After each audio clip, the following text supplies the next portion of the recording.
Wade Calloway pressa l'alliance de sa défunte épouse contre sa bouche et fit la même promesse que chaque matin. Aujourd'hui, il ne ressentirait rien, ne voudrait rien et ne demanderait rien à Dieu sauf la grâce d'une journée ordinaire. Puis il l'a entendu, un son si faible qu'il n'aurait pas dû arrêter un homme.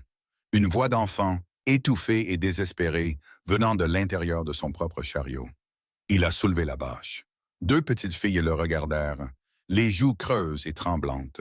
L'aîné attrapa sa sœur et dit, « S'il vous plaît, notre père Esmond, et l'homme qui l'a tué arrive. Si cette histoire vous touche, abonnez-vous à cette chaîne et suivez-la jusqu'au bout. Laissez un commentaire pour me dire de quelle ville vous regardez. Je veux voir jusqu'où cette histoire a voyagé. » Wade Calloway empruntait la même route vers Harlow Creek depuis 18 mois. Et pendant tout ce temps, personne ne lui avait jamais demandé comment il allait en le pensant vraiment. Il demandait comme les gens le font dans les petites villes, la bouche tournée vers vous mais les yeux déjà fixés sur autre chose. Il avait appris à répondre de la même manière. « Ça va. Je me débrouille. On ne peut pas se plaindre. » Trois phrases qui ne signifiaient rien, ne coûtaient rien et mettaient tout le monde à l'aise, y compris lui-même. Il avait quitté le ranch avant les premières lueurs du jour ce matin-là, comme il le faisait toujours quand il devait aller en ville. L'obscurité rendait les choses plus faciles. Moins de gens, moins de visages qui se souvenaient d'Eleanor. Le chariot grinçait sous lui tandis que la jument Bessie trouvait son rythme sur la terre battue. Il avait une courte liste dans la poche de son manteau. De la farine, du sel, un nouveau loquet pour la porte du fourrage, une bobine de fil de fer. Des choses simples. Le genre de liste qu'un homme fait quand il essaie de garder sa vie assez petite pour la gérer. Il était à 2 miles de la ville quand il l'a entendu. Au début, il a pensé que c'était la route. Une planche qui bougeait dans le fond du chariot peut-être, ou la bâche qui prenait le vent. Il ne s'est pas arrêté. Il a gardé les yeux sur la ligne où les collines rencontraient le ciel et s'est dit que ce n'était rien. Puis il l'a entendu de nouveau. Pas le chariot, pas le vent, un enfant. Wade a arrêté Bessie. Il est resté très immobile sur le banc et a écouté comme il le faisait à l'époque où il travaillait pour le bureau fédéral, avec tout son corps, pas seulement ses oreilles. Le son est revenu bas et urgent, de quelque part sous la bâche derrière lui. Il a posé les rênes avec précaution. Il s'est levé sur le banc. Il a tendu la main en arrière, a attrapé le bord de la bâche et l'a tiré sur le côté. Deux filles le regardèrent. L'aînée a tiré la plus jeune derrière elle si vite que c'était comme regarder une porte se fermer violemment. Elle avait les cheveux roux, emmêlés et sauvages, et des yeux de la couleur de l'eau d'un ruisseau en été, verts et vifs, le jaugeant comme une personne jauge un homme à qui elle est déjà prête à ne pas faire confiance. Elle ne devait pas avoir plus de 9 ans. L'expression sur son visage n'était pas celle d'une enfant de 9 ans. La plus jeune a jeté un coup d'œil derrière le bras de sa sœur. Blonde, plus petite. Son visage était strié de saleté et de quelque chose de séché et de couleur rouille sur sa manche. Une chose à laquelle Wade ne s'était pas permis de trop penser. Elle avait les 2 mains enroulées autour d'un morceau de papier plié et délavé, pressé contre sa poitrine, comme si c'était la seule chose qui comptait au monde. Aucune d'elles n'a fait de bruit. Wade n'a pas bougé. Il avait appris il y a longtemps que la première chose à faire avec quelque chose d'effrayé n'était pas de tendre la main. « Depuis combien de temps êtes-vous là derrière ?» dit-il. La mâchoire de la plus grande se serra. « Assez longtemps. Depuis que j'ai quitté le ranch? Depuis la nuit dernière. » Wade les regarda toutes les deux un long moment. La plus jeune n'avait plus de chaussures. Ses pieds étaient enveloppés dans ce qui ressemblait à des bandes déchirées d'un jupon, sale et se détachant aux talons. L'aîné avait un bleu le long de sa mâchoire qui était jaune sur les bords, ce qui signifiait qu'il avait au moins 3 jours. « Vous avez faim ?» dit-il. « On ne cherche pas la charité. »« Je n'ai pas demandé si vous la cherchiez. J'ai demandé si vous aviez faim. » L'aîné pinça les lèvres. La plus jeune tourna son visage contre l'épaule de sa sœur. « Comment tu t'appelles ?» dit Wade. « Clara May. » Elle l'a dit directement, sans hésitation, comme si elle avait décidé que lui confier son nom ne lui coûtait rien qu'elle n'était pas prête à dépenser. « Voici Lily. » Elle ne parle pas aux étrangers. « C'est une politique sensée, » dit Wade. Quelque chose bougea dans l'expression de Clara May. Juste une étincelle. Pas tout à fait de la confiance. Plutôt la reconnaissance que la réponse l'avait surprise. « Vous avez un endroit où aller, dit-il. Nous allons à Harlow Creek. Moi aussi. Vous pourriez monter ici au lieu de rester là derrière. C'est plus confortable. On est bien où on est, comme vous voulez. Wade laissa la bâche retomber en place. Il s'installa sur le banc, il ramassa les rênes, puis il tendit la main en arrière, replia le coin de la bâche et le fixa pour que l'arrière du chariot soit ouvert à l'air du matin et fit repartir Bessie sans dire un mot de plus. Pendant environ un demi-mile, rien ne se passa. Puis il entendit la bâche bouger et le grincement d'un petit poids se déplaçant sur le plancher du chariot, et Clara May grimpa sur le banc à côté de lui. Elle s'assit le dos droit, les mains sur les genoux et les yeux fixés sur la route, comme si s'asseoir là avait été son idée depuis le début. Un instant plus tard, Lily apparut au coude de Clara May et se serra contre sa sœur sans un mot. Wade lui tendit le biscuit qu'il avait enveloppé dans un tissu ce matin-là. C'était un reste du souper de la veille et il était sec, mais c'était de la nourriture. Clara May le regarda. Elle le regarda lui. « Je vous ai dit qu'on ne cherchait pas la sécurité. Je sais ce que vous m'avez dit, dit-il. Je ne vous le donne pas à vous, je le donne à votre sœur. » Clara May devint très immobile, puis elle prit le biscuit, le cassa en deux et mit la plus grande moitié dans les mains de Lily. Ils roulèrent en silence pendant un moment. Le ciel devenait rose au-dessus des collines. Les oiseaux commençaient à peine à chanter. C'était le genre de matin qui aurait été magnifique si Wade avait été le genre d'homme qui remarquait encore ce genre de choses. « Votre père sait que vous êtes ici ?» dit-il. Clara May ne répondit pas tout de suite. Elle attendit assez longtemps pour qu'il la regarde, et ce qu'il vit sur son visage lui fit regretter d'avoir posé la question. « Notre père est mort, dit-elle. Elle le dit comme les gens disent des choses qu'ils ont dû dire trop de fois d'un ton plat et sec. Les mots usés par l'usage, sans plus rien à la surface pour s'y accrocher. « Je suis désolé, dit-il. Oh, on n'a pas besoin de désoler. »« Non, dit-il. Je suppose que non. » Lily avait fini le biscuit. Elle regardait le papier plié dans ses mains, le lissant maintenant contre son genou avec ses petits doigts, prudente et délibérée, comme si elle repassait quelque chose de précieux. « Qu'est-ce qu'elle tient? » dit Wade. Le corps entier de Clara May se tourna vers sa sœur, un bras passant autour des épaules de Lily. Pas agressif, protecteur. Quelque chose que notre père a fait pour nous. Wade hocha la tête. Il n'insista pas. Il passait en la dernière crête avant la ville. Harlow Creek s'étendait en dessous d'eux, la rue principale, le magasin d'aliments, la banque avec le nom de Arlen Tate peint en lettres noires au-dessus de la porte, l'église à l'autre bout avec son clocher blanc captant la première pleine lumière du matin. Clara May se raidit à côté de lui. Pas un sursaut, pas un son, juste tout son corps devenant dur et immobile comme un lapin dans l'herbe haute quand une ombre passe au-dessus de lui.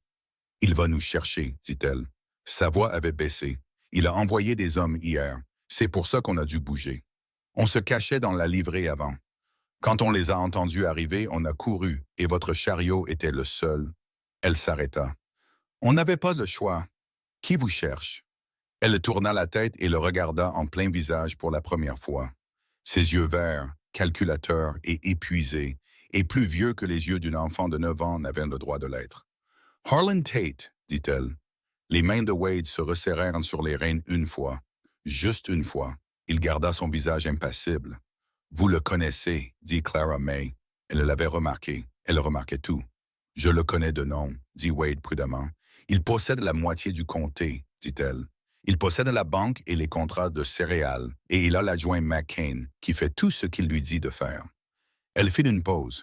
C'est aussi l'homme qui a tué notre père.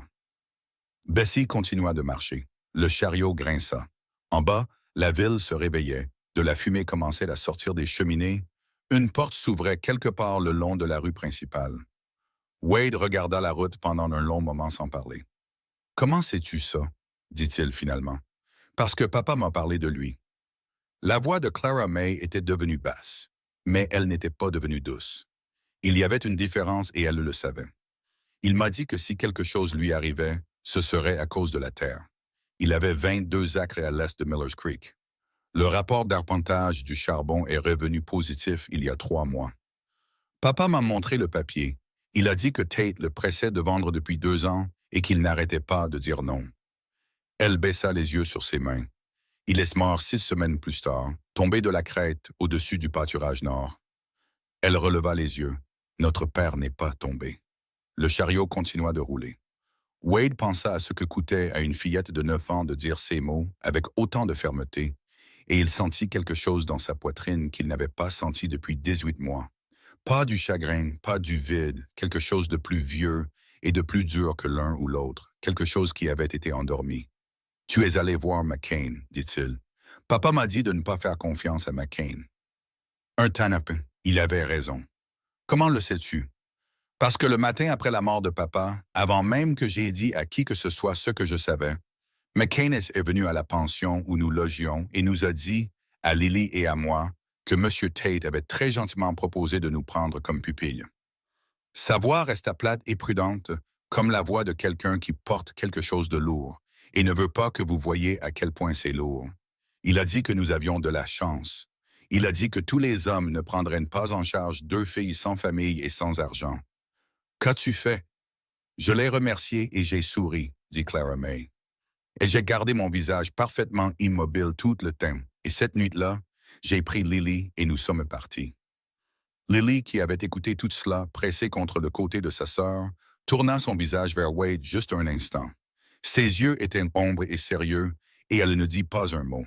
Il reporta son regard sur la route. « Où comptiez-vous aller? » dit-il. « À Harlow Creek. »« Votre tante, dit Clara May, Madame Ruth Calloway, elle tient la pension de famille sur Sycamore Street. » Wade sentit la surprise le traverser, et il a dû le laisser paraître, car Clara May dit « Papa la connaissait. Il disait qu'elle était honnête. Il disait qu'il n'y avait pas beaucoup de gens dans cette vallée dont on pouvait dire ça, mais qu'on pouvait le dire d'elle. »« Ton père connaissait Ruth, dit Wade. Il est venu chez elle pour une chambre et le couvert quand il a acheté la terre avant de construire la maison.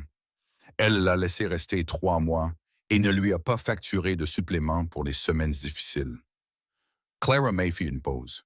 Il disait qu'elle était le genre de femme qui remarque quand une personne a besoin de quelque chose et qui ne la fait pas demander 2 fois. Elle le regarda de côté. Il disait que vous étiez pareil. Le rancher qui gardait ses distances, celui que Tate n'avait pas pu acheter. Wade resta silencieux un moment. « Ton père a dit ça, dit-il. « Oui, monsieur. Et c'est pour ça que vous êtes monté dans mon chariot. » Clara May regarda la route devant elle. « Nous avons vu votre nom sur le côté, dit-elle. Le chariot avait sa marque estampillée dans le bois du panneau latéral, délavé mais lisible, Calloway North Fork. Nous n'avions pas beaucoup d'options, mais nous avions celle-là. » Wade ramena Bessie à une marche lente alors qu'ils entraient aux abords de la ville. Il n'était pas encore prêt à descendre la rue principale. Il avait besoin d'1 minute. Il avait besoin de plus d'1 minute. Il pensa à Eleanor. Il pensa à elle comme il pensait toujours à elle quand quelque chose se produisait qu'il ne savait pas comment supporter seul, avec cette douleur particulière de chercher une main qui n'était plus là. Il pensa à la promesse qu'il s'était faite le matin où il était revenu de sa tombe. Plus de combats, ne plus se mettre entre les autres et les choses qui voulaient les détruire. C'est ce qui l'avait rongé d'inquiétude jusqu'à une mort prématurée. C'est ta faute. Porte-le en silence et n'en fais pas le problème de quelqu'un d'autre. Il regarda les 2 filles assises à côté de lui. Les pieds nus et bandés de Lily, le bleu sur la mâchoire de Clara May, le papier plié que Lily tenait depuis le moment où il avait soulevé cette bâche. « Tes mains ont creusé sa tombe, se dit-il, et tu as juré. » Il resta avec cette pensée pendant 3 bonnes secondes. Puis il claqua la langue à Bessie et la dirigea vers Sycamore Street. « Je vous emmène chez Ruth, dit-il. Elle vous donnera à manger et vous lavera. Restez à l'intérieur. N'approchez pas de la rue principale et n'ouvrez la porte à personne que vous ne connaissez pas. » Il fit une pause. « Vous comprenez? »« Oui, monsieur, » dit Clara May. « Et ne mentionnez le nom de Tate à personne dans cette ville avant que j'aie eu le temps de réfléchir à ce à quoi nous avons affaire. » Clara May se tourna pour le regarder. Quelque chose avait changé dans son expression. Cette qualité de jugement était toujours là, mais elle avait changé de direction. Elle ne se demandait plus s'il était dangereux. Elle mesurait autre chose. « Allez-vous nous aider? » dit-elle. Wade ne répondit pas tout de suite.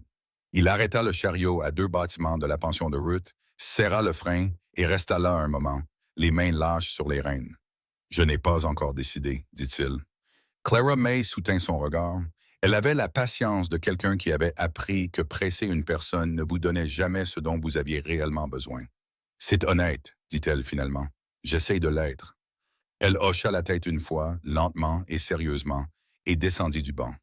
Elle tendit la main pour aider Lily à descendre, une main stable sous le bras de sa sœur, s'assurant que les pieds bandés touchaient le sol doucement. Puis Lily fit quelque chose que Wade n'avait pas prévu. Elle se retourna pour le regarder. Elle n'avait toujours pas prononcé un seul mot, mais elle leva le papier plié qu'elle serrait depuis le matin et elle le lui tendit à deux mains. Wade la regarda. « Non, dit-il doucement. Garde-le. » Lily le ramena contre sa poitrine. Elle le regarda une seconde de plus avec ses yeux sombres et immobiles. Puis elle glissa sa main dans celle de Clara May et elles marchèrent ensemble vers la porte de Ruth. Wade les regarda partir. Clara May marchait droit, le menton haut, sa main serrée autour de celle de sa sœur. Lily marchait près d'elle, ses pieds bandés prudents sur le sol inégal, une épaule pressée contre le bras de sa sœur. Il resta assis là après que la porte se soit ouverte et que la voix de Ruth se soit faite entendre dans l'air du matin.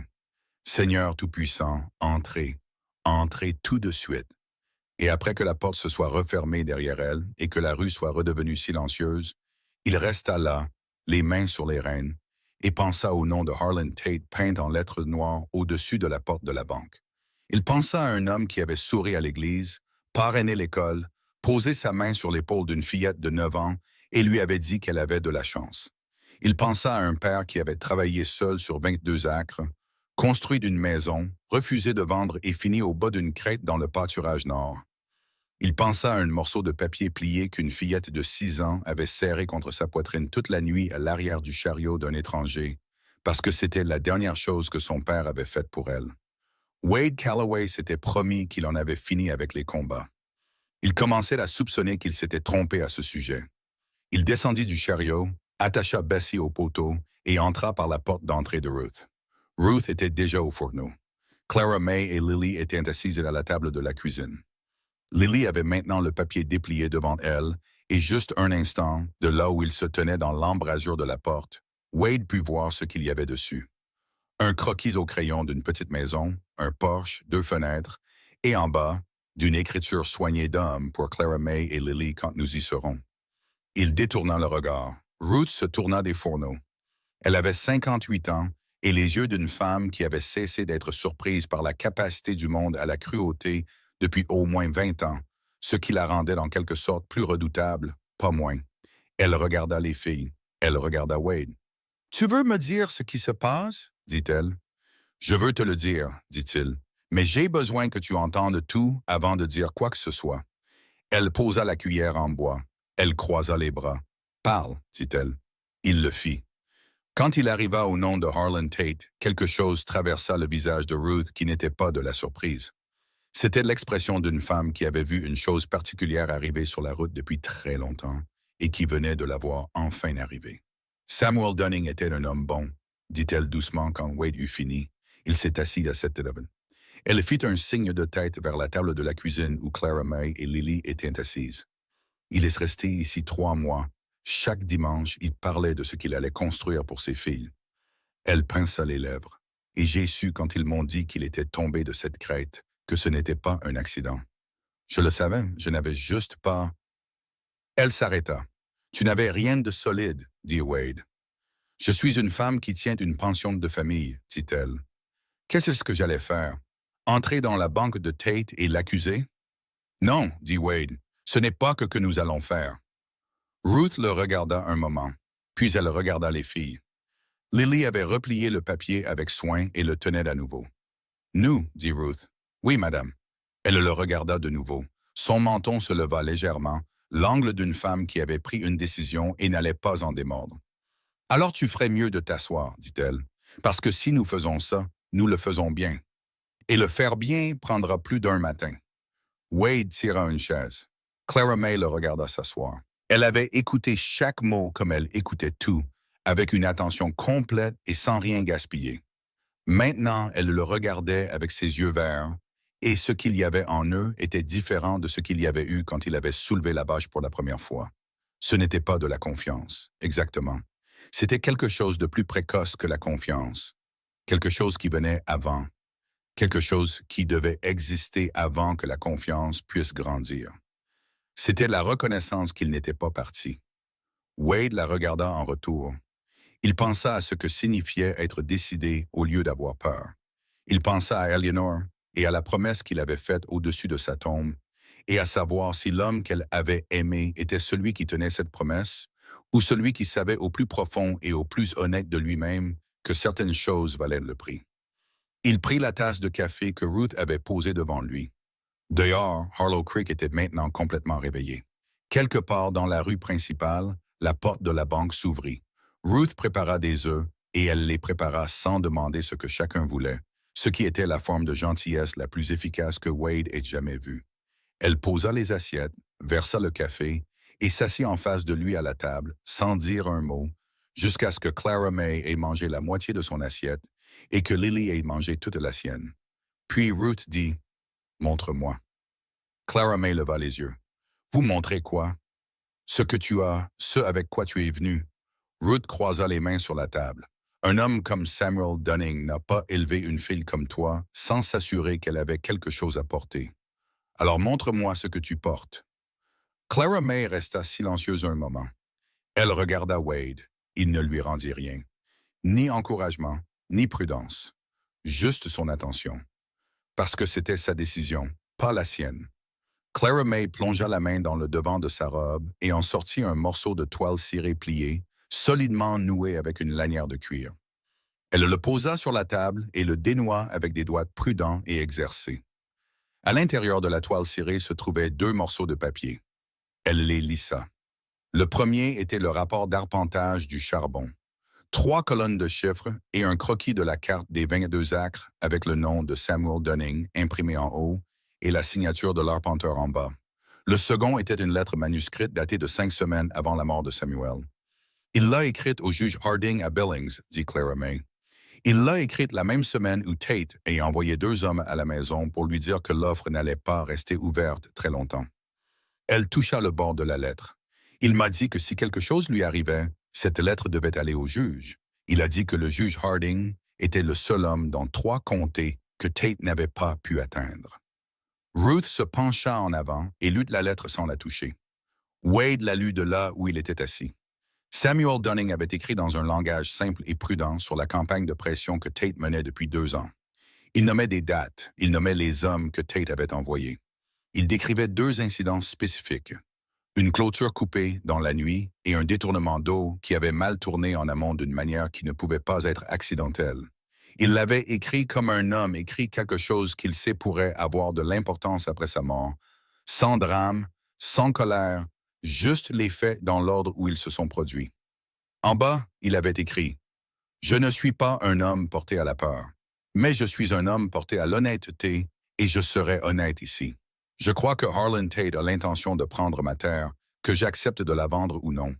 J'écris ceci parce que mes filles méritent que quelqu'un connaisse la vérité si le pire devait arriver. » Ruth se rassit.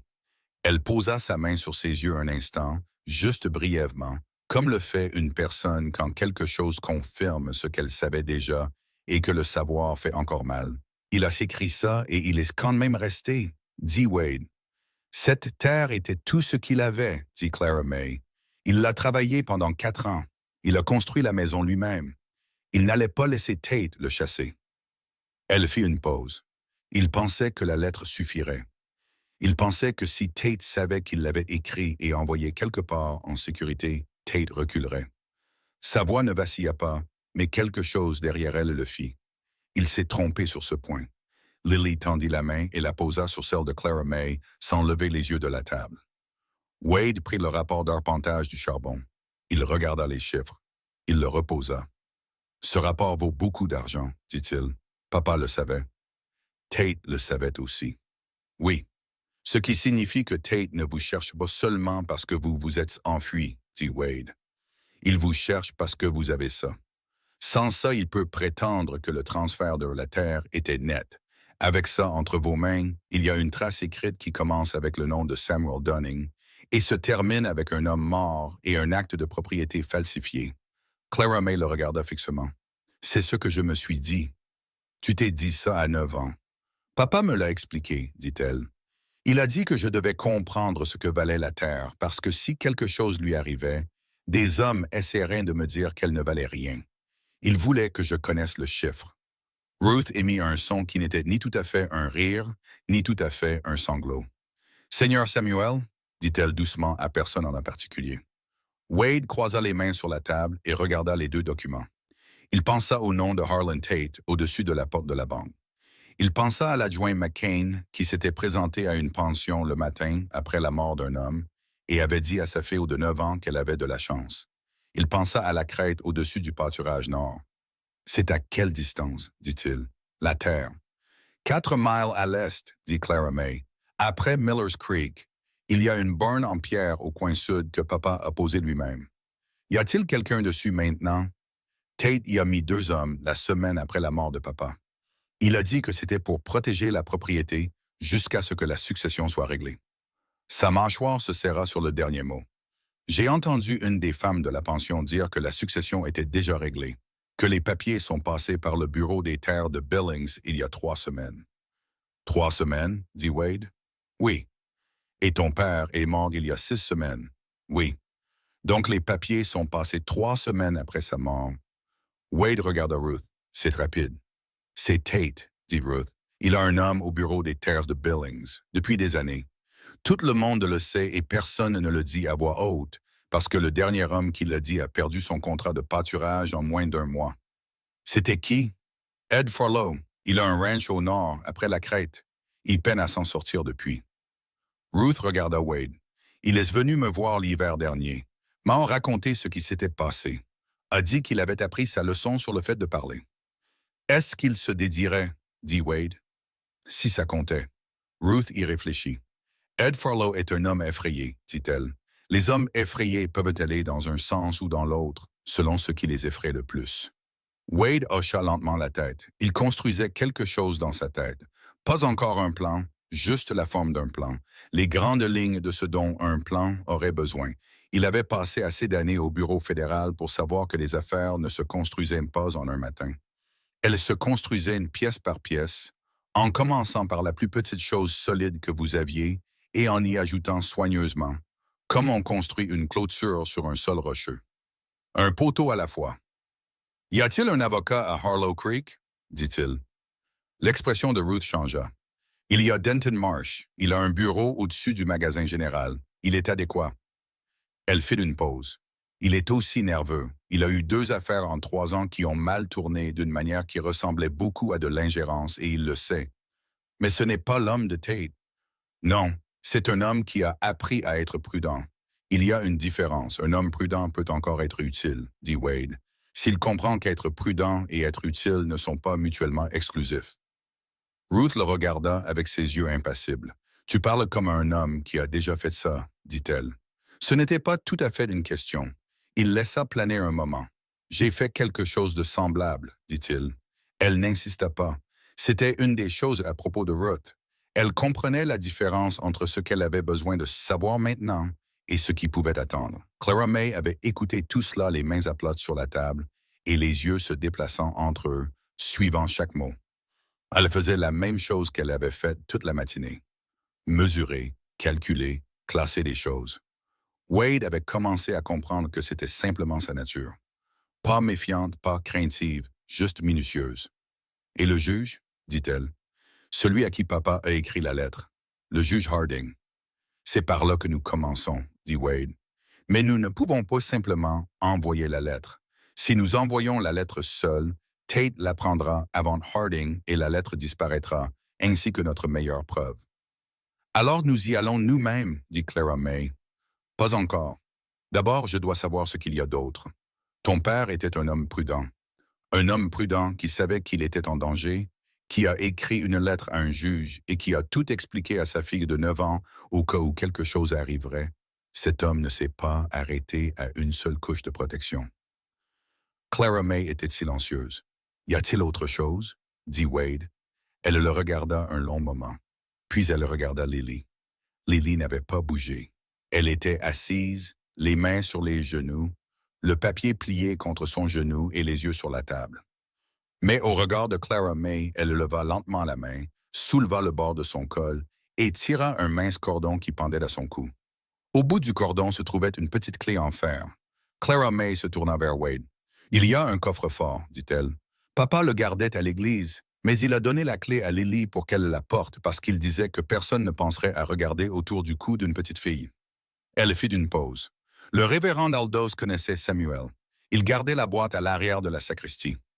Est-ce que Tate est au courant pour la boîte? Je ne sais pas ce que Tate sait, dit Clara May. C'est ce qui me fait peur. C'était la première fois qu'elle utilisait ce mot. La première fissure à la surface, juste pour une seconde, et elle la referma presque aussi vite qu'elle était apparue. Mais elle avait été là. Elle avait 9 ans, elle avait peur, et elle faisait tout ce qu'elle pouvait pour garder l'apparence de quelqu'un qui ne l'était pas. Wade la regarda. Avoir peur est intelligent, dit-il. Ça veut dire que tu fais attention. Elle ne dit rien, mais quelque chose dans sa posture se détendit légèrement. 1 millimètre, à peine visible. Ruth se leva de table. « Je vais faire examiner ses pieds correctement, » dit-elle en faisant un signe de tête vers Lily. « Et je vais trouver quelque chose à vous mettre à toutes les deux qui ne donne pas l'impression que vous avez vécu dans un champ. » Elle regarda Wade. « Tu vas trouver un moyen d'aller voir le révérend Aldous sans passer par la rue principale. » « La ruelle arrière passe derrière l'église, » dit Wade. « Oui, c'est exact. Aldous te connaît? » « Il m'a baptisé, » dit Ruth avec le ton d'une femme qui considérait que c'était une réponse suffisante à la plupart des questions sur la profondeur d'une relation. Wade repoussa sa chaise et se leva. Il prit le rapport d'arpentage du charbon et la lettre. Il regarda Clara May. « Je peux les garder? »« Non, dit-elle. C'est juste. » Il les reposa. « Alors tu les remets où ils étaient et tu ne les quittes pas des mains pour quelque raison que ce soit. » Elle les repliait déjà dans la toile cirée, renouant la lanière de cuir avec ses doigts prudents. « Monsieur Calloway, » dit-elle sans lever les yeux. « Wade. » Elle leva les yeux alors. « Wade. » Elle le dit comme elle disait tout, directement, sans fioriture. « Pourquoi faites-vous ça? Vous n'étiez pas obligé d'arrêter le chariot. Vous n'étiez pas obligé de nous amener chez Ruth. Vous auriez pu nous laisser en ville, rentrer chez vous et ne rien dire à personne. » Il la regarda un moment. « J'aurais pu, dit-il. Alors, pourquoi ne l'avez-vous pas fait? » Il pensa à lui dire quelque chose de simple et de pratique. Il pensa au rapport d'arpentage, à la lettre et à la forme juridique de ce qui devait se passer. Tout cela était vrai, mais rien de tout cela n'était de la vraie raison. « Ma femme est morte il y a 18 mois, dit-il. Elle et un bébé que nous n'avons pas eu la chance de connaître. Depuis, je me dis que j'en avais fini de prendre en charge des choses qui n'étaient pas les miennes. » Il mit son chapeau.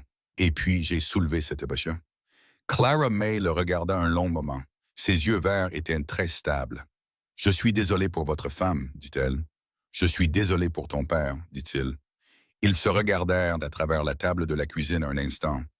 Deux personnes qui avaient toutes deux perdu la personne sur laquelle elles comptaient le plus et qui s'étaient réveillées chaque matin depuis dans un monde qui ne tenait pas compte de cette perte et ne ralentissait pas pour elles. Puis Clara May hocha la tête une fois, court et certain, le hochement de tête de quelqu'un qui avait pris une décision et allait s'y tenir. « D'accord, » dit-elle. « Alors, qu'est-ce qu'on fait en premier? » Ce qu'ils firent en premier fut d'attendre. C'était la partie la plus difficile et Wade savait que ce serait la partie la plus difficile pour Clara May en particulier. Ce n'était pas une fille faite pour attendre. Elle était faite pour l'action, l'évaluation et le mouvement vers l'avant. Et rester assise dans la cuisine de Ruth pendant que la matinée s'écoulait dehors était le genre d'immobilité qui lui coûtait quelque chose de visible. Elle aida Ruth avec les pieds de Lily sans qu'on le lui demande. Elle balaya le sol de la cuisine.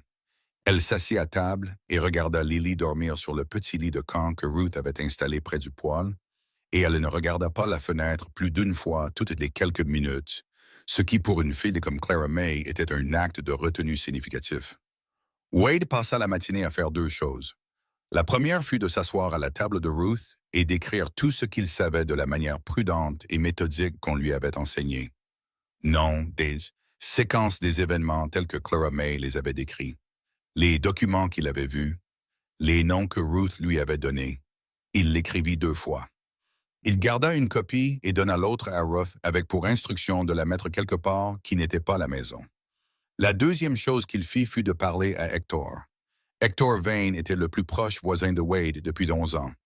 Il avait 63 ans, ancien maréchal ferrant de l'armée, large et lent, avec une barbe grise et la patience tranquille d'un homme qui avait passé 4 décennies à travailler avec des animaux et avait transféré cette philosophie en bloc aux gens. Il entra dans la cuisine de Ruth à midi parce que Wade avait envoyé un message avec le garçon qui balayait la livrée, et il s'assit et écouta tout sans interrompre. Quand Wade eut fini, Hector regarda son café un moment. Tate a des hommes qui surveillent la route du Nord, dit-il. Je suis passé devant eux ce matin, 2 d'entre eux assis devant le magasin d'aliments, à ne rien faire de particulier. Ils savent ce qu'ils cherchent, dit Wade. 2 petites filles, dit Hector sans regarder vers le lit où dormait Lily. La rumeur court depuis hier. Tate dit à tout le monde que ses nièces se sont enfuies. Il dit qu'il s'inquiète pour leur sécurité. Clara May, qui s'était immobilisée dès que Hector avait commencé à parler, émit un son bref qui contenait tout ce qu'elle pensait de cette description. Hector la regarda. « Tu dois être l'aîné, dit-il. Clara May Dunning, dit-elle. Il hocha la tête lentement, comme il hochait la tête à tout. Ton père m'a acheté une jument rouenne au printemps dernier. Bon cheval, payé un prix juste. Il se tourna vers Wade. De quoi as-tu besoin? J'ai besoin de savoir si on peut toujours faire confiance au révérend Aldous. Pour autant que je sache. Hector tourna sa tasse de café dans ses mains. Il a fait profil bas depuis l'affaire Farlow, mais c'est du bon sens, pas de la lâcheté.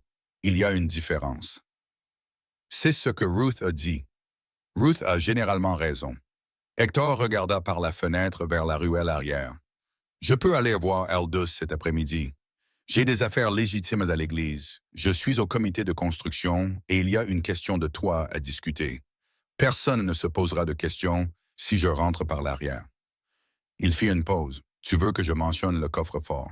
Lui dire que nous avons besoin d'accéder à ce que Samuel Dunning a laissé dans la sacristie. Lui dire que c'est important et lui dire pourquoi.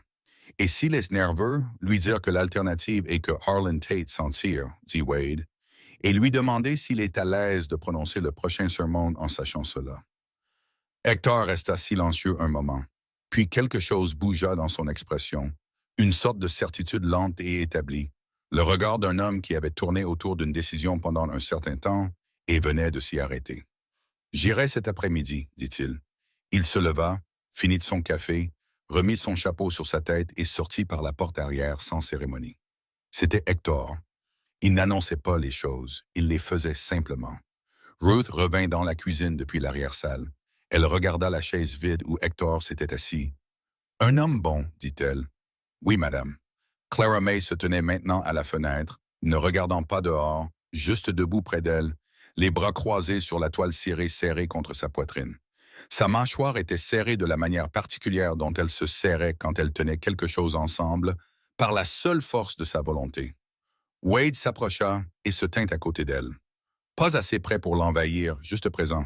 « Depuis combien de temps ta sœur est-elle si silencieuse? » dit-il. « Depuis la nuit où papa est mort, » dit Clara May. Elle parlait d'avant? Elle parlait tout le temps. Papa disait qu'elle allait épuiser tous les mots du Montana et qu'il devrait en importer du Wyoming. Sa voix était stable, mais il y avait une zone fragile, comme de la glace au bord d'un dégel. Elle n'a pas dit un mot à un étranger depuis. Elle n'a parlé à personne. Elle t'a tendu ce dessin, dit Clara May, dans la rue, quand tu lui as dit de le garder. Elle le regarda de côté. C'est la première fois qu'elle fait quelque chose comme ça pour quelqu'un qu'elle ne connaît pas. Wade ne dit rien. Je pense qu'elle a reconnu ton nom, dit Clara May. D'après les histoires de papa, je pense qu'elle a décidé quelque part dans le chariot que tu étais la personne que papa aurait voulu que nous trouvions. Elle se retourna vers la fenêtre.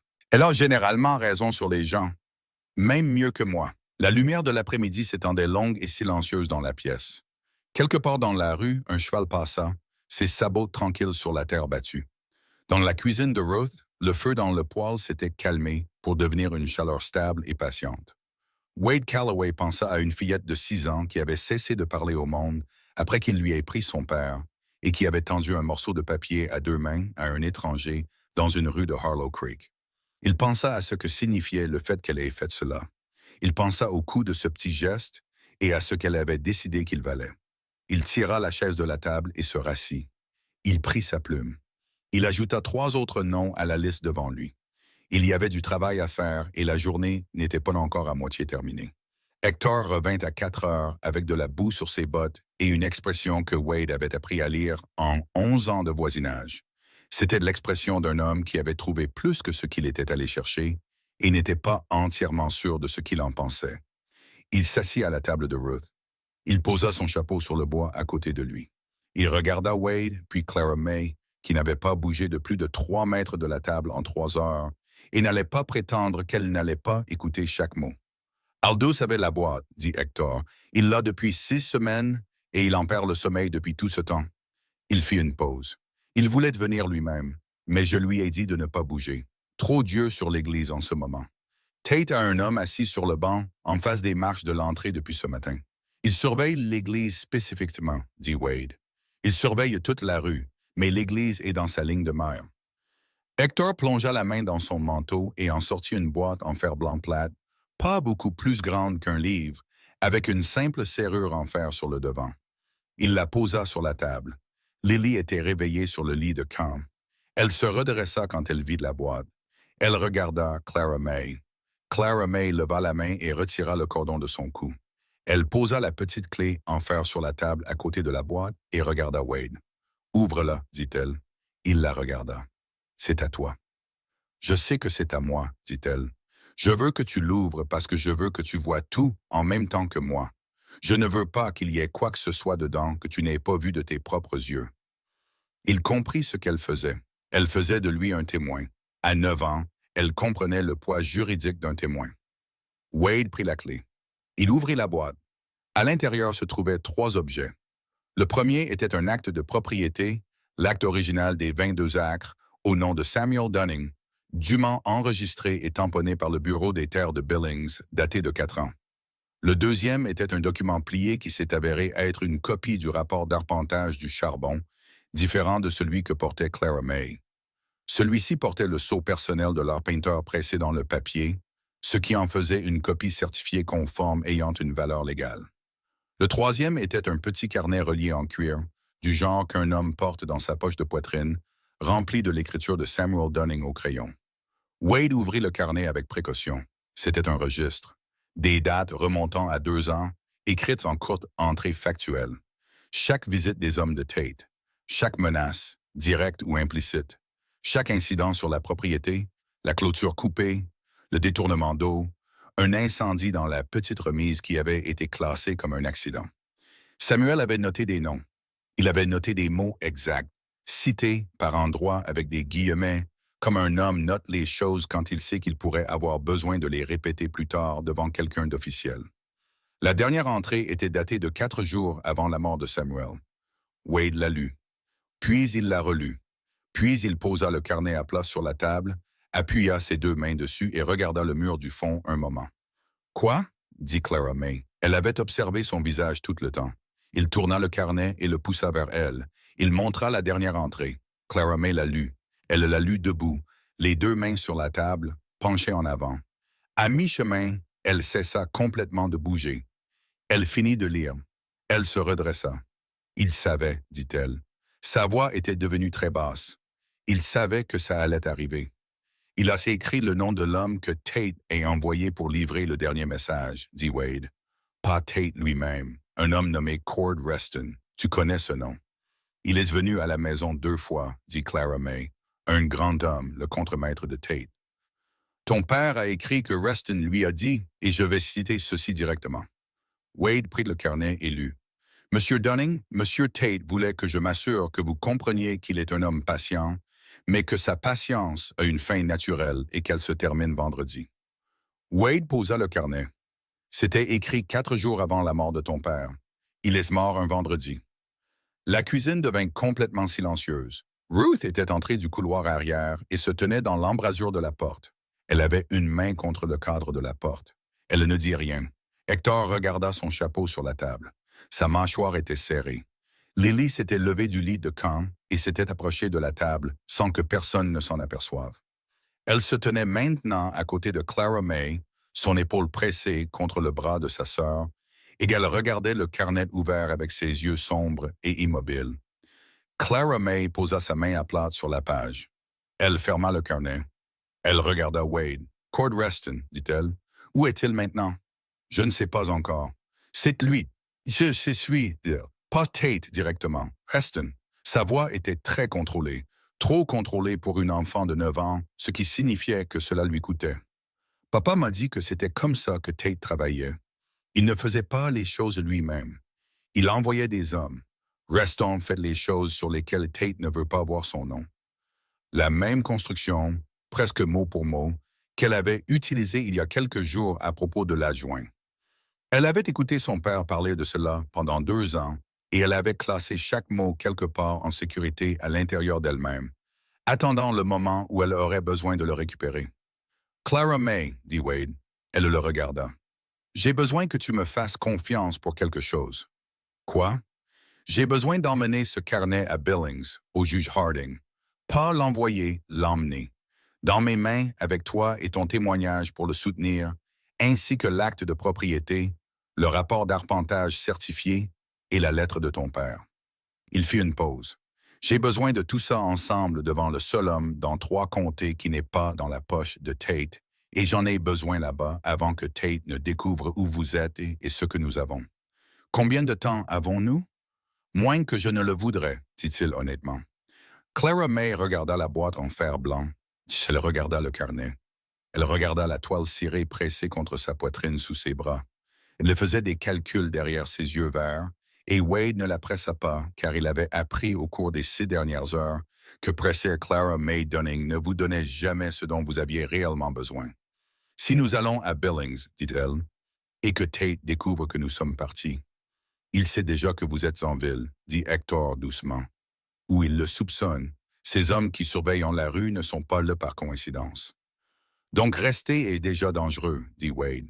Bouger est dangereux aussi, mais bouger nous donne une destination. Rester ne nous donne que plus d'attente. Clara May resta silencieuse pendant 3 secondes. D'accord, dit-elle. Quand? Demain avant l'aube. Elle hocha la tête. Ce même hochement de tête court et certain. C'était devenu comme une forme de signature unique à elle, signifiant « J'ai décidé et je m'y tiens ». Ce que Wade ne lui dit pas, et ce avec quoi il resta seul pendant les 2 heures suivantes pendant que Ruth installait les filles et que Hector rentrait s'occuper de ses animaux, c'est que se rendre à Billings n'était pas la proposition simple qu'il avait laissé paraître. Billings était à 40 miles. La route principale traversait 2 vallées où les hommes de Tate avaient une visibilité facile sur des miles dans les 2 sens. La route secondaire à travers la crête ajoutait 10 miles et traversait la propriété d'Ed Farlow, ce qui apportait ses propres complications. Il était encore en train de réfléchir à ces complications quand on frappa à la porte arrière. Ruth répondit. Wade était sur pied avant qu'elle n'ait ouvert la porte, sa main sur le dos de la chaise, ne cherchant pas le fusil dans le coin, mais conscient de sa présence. L'homme qui se tenait dans l'embrasure de la porte arrière de Ruth était l'adjoint Roy McCain. Il était seul, il se tenait là, son chapeau à la main, avec l'air d'un homme qui avait marché longtemps pour arriver quelque part et n'était pas sûr d'être le bienvenu à son arrivée. Il était plus jeune qu'il n'y paraissait au premier abord, peut-être 38, 39 ans, avec des cernes sous les yeux, plusieurs jours de barbe et l'expression de quelqu'un qui n'avait pas bien dormi pour des raisons qui n'avaient rien à voir avec le temps.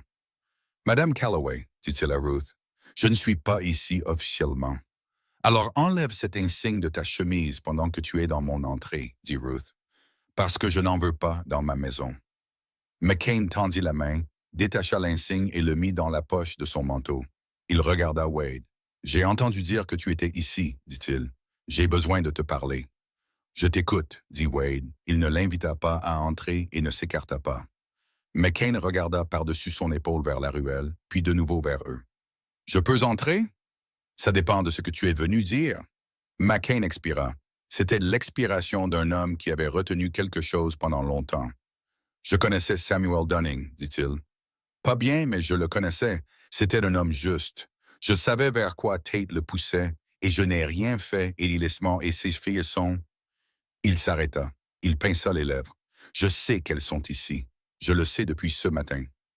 Et tu as attendu le soir pour venir à la porte arrière seul, sans ton insigne, dit Wade.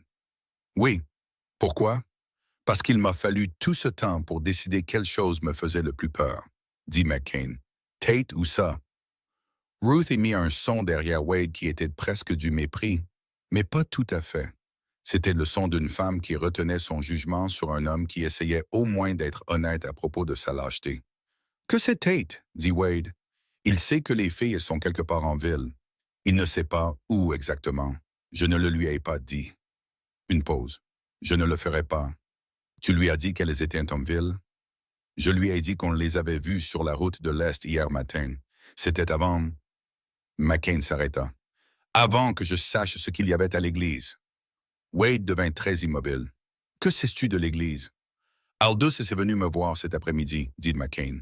Après le départ de ton homme, Hector, il avait peur. Il m'a parlé du coffre-fort et de ce qu'il y avait dedans, et il m'a demandé quoi faire. Il regarda Wade fixement. Je lui ai dit que c'était déjà hors de ses mains et de rester où il était. Je lui ai dit ça parce que je ne voulais pas qu'il panique et aille voir Tate pour essayer de se protéger. Est-ce que Tate sait qu'Aldous est venu te voir? Pas encore. Mais Tate a des yeux partout et ce n'est qu'une question de temps. McCain changea de pied. Ce carnet que ton homme a pris de la sacristie, si Tate découvre ce qu'il y a dedans, il n'attendra pas. Il agira ce soir. L'air dans la pièce changea. Ruth se dirigea vers le poêle sans qu'on le lui demande et remit de la cafetière. C'était ce qu'elle faisait quand quelque chose devait être affronté directement et que s'asseoir rendait les choses plus faciles. « Entre, » dit Wade. McCain entra. Il s'assit à la table. Il posa son chapeau sur la table à côté de l'endroit où celui d'Hector s'était trouvé plus tôt dans la journée. Et Wade pensa au nombre d'hommes qui s'étaient assis à cette table aujourd'hui et avaient pris des décisions qui allaient leur coûter quelque chose avant que tout soit fini. Clara May apparut dans l'embrasure de la porte du couloir arrière. Elle avait entendu chaque mot. Elle regarda McCain avec ses yeux verts impassibles et il la regarda en retour et eut la décence de ne pas détourner le regard. « Vous nous avez dit que nous avions de la chance, dit-elle, le matin après la mort de papa. Vous étiez dans la pension de Madame Aldridge et vous nous avez dit, à Lily et à moi, que nous avions de la chance que M. Tate veuille bien nous prendre. » La gorge de McCain bougea. « Oui, dit-il, je l'ai fait. »« Le croyez-vous? » Un long silence. « Non, dit-il. »« Je ne le croyais pas. »« Alors pourquoi l'avez-vous dit? »« Parce que Tate me l'a dit. » Il regarda la table. « Parce que j'ai une dette envers Tate qui remonte à 5 ans et j'ai passé 5 ans à me convaincre que ce n'était pas le genre de dette qui coûtait quelque chose aux autres. » Il leva les yeux. « Je me suis trompé sur ce point. » Clara May le regarda un moment de plus, puis elle se dirigea vers la table et s'assit sur la chaise en face de lui avec la même possession de soi délibérée qu'elle apportait à tout. « Quel genre de dette? » dit-elle. « Mon frère a eu des ennuis avec un contrat foncier en 69, dit McCain. Tate a fait disparaître l'affaire discrètement, légalement, mais seulement parce que Tate voulait un homme avec un insigne qui comprenait comment être utile sans qu'on le lui demande directement. Il fit une pause. « J'ai compris et j'ai été utile, et votre père est mort en partie à cause de cela. » La déclaration resta en suspens dans la pièce sans que personne n'essaie de la déplacer. Ruth posa 2 tasses de café sur la table. Elle n'en posa pas pour elle-même, ce qui signifiait qu'elle restait debout, ce qui signifiait qu'elle n'était pas encore prête à s'installer dans cette conversation. « Peux-tu nous faire sortir de la ville ce soir? » dit Wade, avant que Tate n'agisse. McCain leva les yeux. « Où essayez-vous d'aller? »« Billings, chez le juge Harding. » Quelque chose traversa le visage de McCain. Pas de la surprise, le contraire, l'expression d'un homme entendant la bonne réponse à une question qu'il se posait. « Harding l'écoutera, dit-il. C'est le seul homme qui le fera. » Il réfléchit un moment. « Il y a un chariot de marchandises qui part de la cour de Tillman ce soir à 10 heures en direction de l'Est. Il passera à moins de 6 miles de l'embranchement de Billings. » Il regarda Wade. « Tillman me doit une faveur qui n'a rien à voir avec Tate. Je peux vous mettre sur ce chariot et il ne dira un mot à personne. »« Nous tous? Combien? »« Moi-même, les 2 filles, Ruth. » McCain regarda Ruth. Ruth regarda Wade.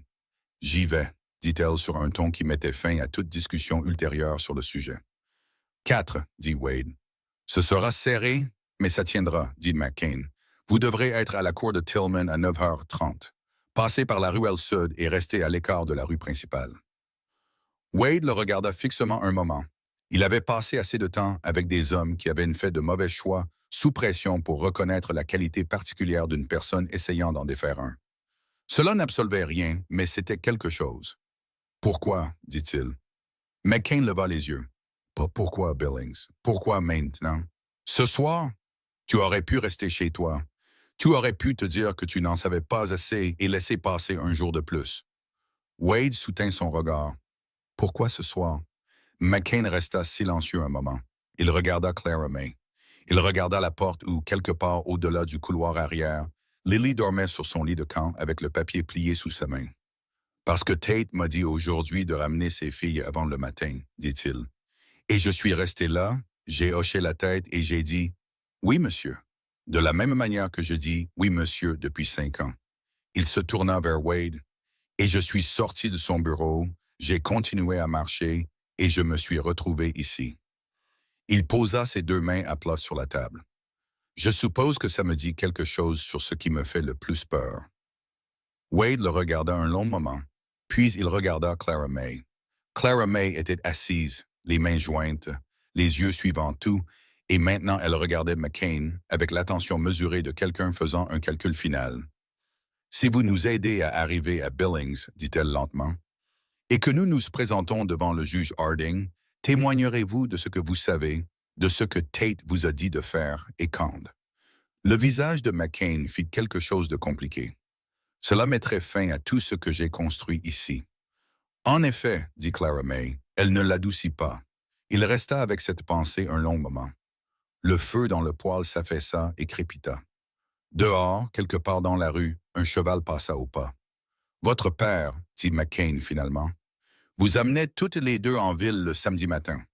Vous veniez à la quincaillerie pour des clous et la petite voulait toujours regarder les bocaux de bonbons à 1 sou, même si elle n'en demandait jamais. » Il regarda ses mains. Je regardais de l'autre côté de la rue. Je me disais que cet homme avait compris quelque chose que la plupart des hommes ne comprennent pas. Il expira. Et puis je me suis retrouvé dans une pension à dire à sa fille qu'elle avait de la chance. Clara May soutint son regard et ne dit rien, car elle comprenait qu'il y avait des moments où le silence était plus puissant que n'importe quel mot qu'elle pourrait mettre devant une personne. « Oui, dit McCain finalement, je témoignerai. » Wade se leva. Il regarda Ruth. « Nous devons être prêts dans 2 heures. »« Je suis prête depuis 20 ans, dit Ruth.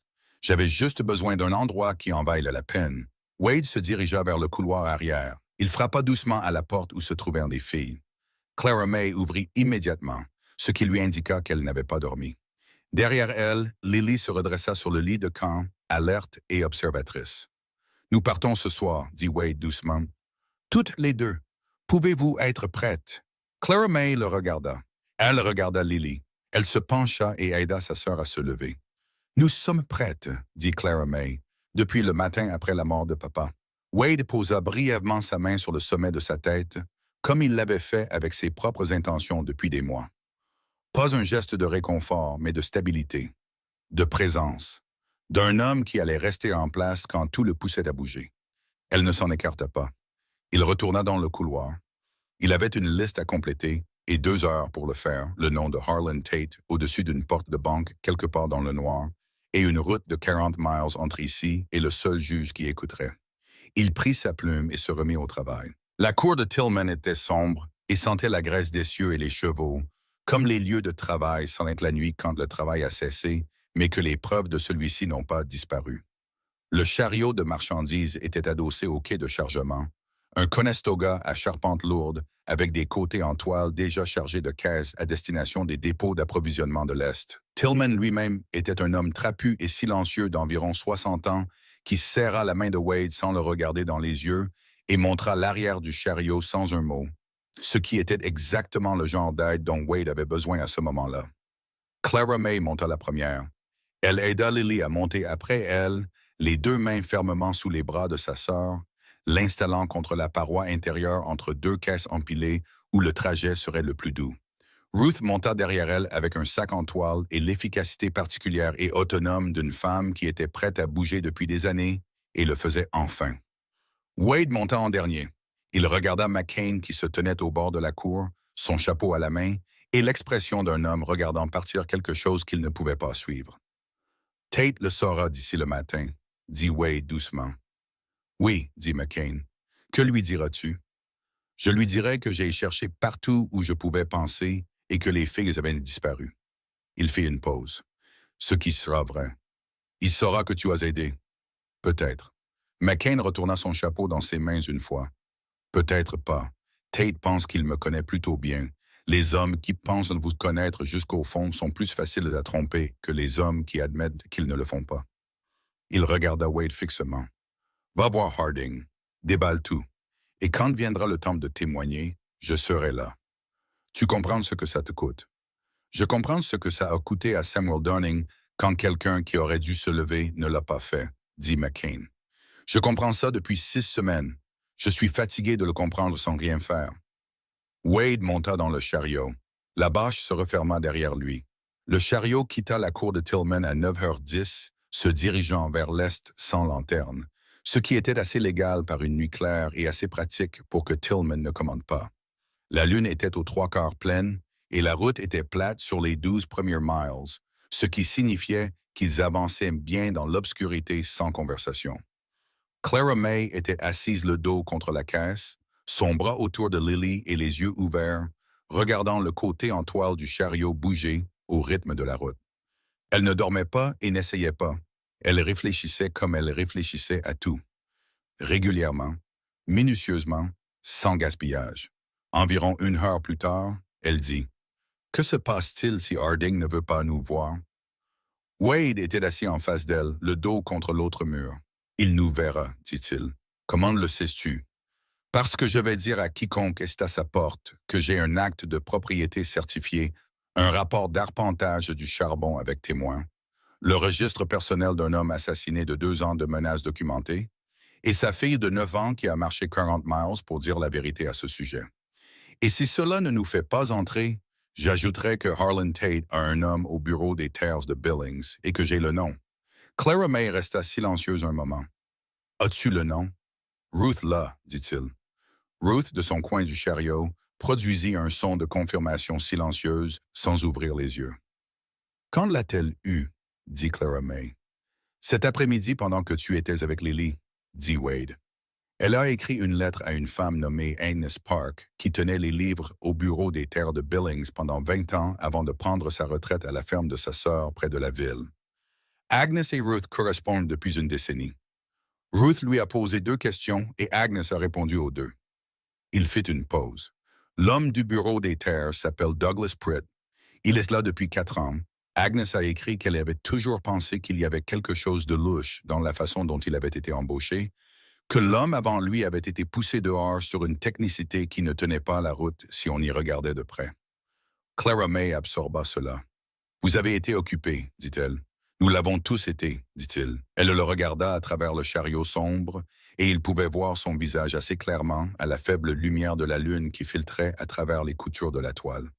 Elle avait l'air très jeune à ce moment-là, ce qu'elle ne se permettait presque jamais. La fermeté était toujours là, mais en dessous, dans le silence particulier d'un chariot se déplaçant dans l'obscurité du Montana, quelque chose s'était légèrement détendu. « Mon père parlait de vous, dit-elle. Je vous l'ai déjà dit, mais je ne vous ai pas tout dit ce qu'il a dit. Tu n'es pas obligé. » « Je sais que je ne suis pas obligée, dit-elle avec la plus petite pointe du ton qu'elle utilisait quand elle sentait qu'on la gérait. Je veux le faire. Elle déplaça légèrement Lily contre son côté. Lily s'était finalement endormie, son poids lourd et confiant. Il a dit que vous aviez quitté un poste fédéral pour rentrer au ranch parce que votre femme voulait une vie plus simple et que vous vouliez la lui donner. Il a dit qu'un homme qui faisait ce choix avait ses priorités dans le bon ordre. Wade ne dit rien. Il a dit que Eleanor Calloway apportait des œufs au repas de l'église tous les 3e dimanches et qu'elle en apportait toujours en plus parce qu'elle remarquait quelle famille partait tôt avant que la nourriture ne manque et elle voulait s'assurer que ces familles avaient eu assez avant de partir. Clara May fit une pause. Il a dit qu'un homme marié à une femme comme ça assez longtemps commence à penser de la même manière. Le chariot grinça. La route plongea légèrement et redevint plate. « Ton père faisait plus attention que je ne le pensais, » dit Wade finalement. « Il faisait attention à tout, » dit Clara May. « Il disait que c'était la compétence la plus importante qu'un homme puisse avoir. » Elle baissa les yeux sur le visage endormi de Lily. « Il m'apprenait. »« Il a fait du bon travail, » dit Wade. Elle resta silencieuse un moment, puis très doucement, de la voix particulière qu'elle utilisait quand quelque chose lui coûtait de le dire. Je n'arrête pas de penser que j'aurais dû le faire partir. Quand les hommes de Tate sont venus la deuxième fois, j'aurais dû lui dire que ça n'en valait pas la peine. La terre, le charbon, rien de tout ça. Elle s'arrêta. J'avais 12 ans quand il a acheté cet atteint. J'allais avec lui et je parcourais les coins et il me montrait où la maison allait être et où serait le jardin et où la grange serait. Sa voix était devenue fine comme de la glace. Je voulais cette maison. Je la voulais pour nous tous. Et je ne lui ai jamais dit de partir parce que je la voulais aussi. Wade la regarda un long moment. Clara May, dit-il. Elle leva les yeux. Ton père n'est pas resté à cause de la terre, dit-il. Il est resté parce que partir aurait signifié laisser un homme comme Tate le chasser de ce qui lui appartenait de droit, et il n'allait pas t'apprendre que c'était quelque chose qu'une personne acceptait. Il soutint son regard. Il savait ce qu'il faisait et pourquoi il le faisait. Ne lui enlève pas ça en faisant ta faute. Elle le regarda pendant un long moment.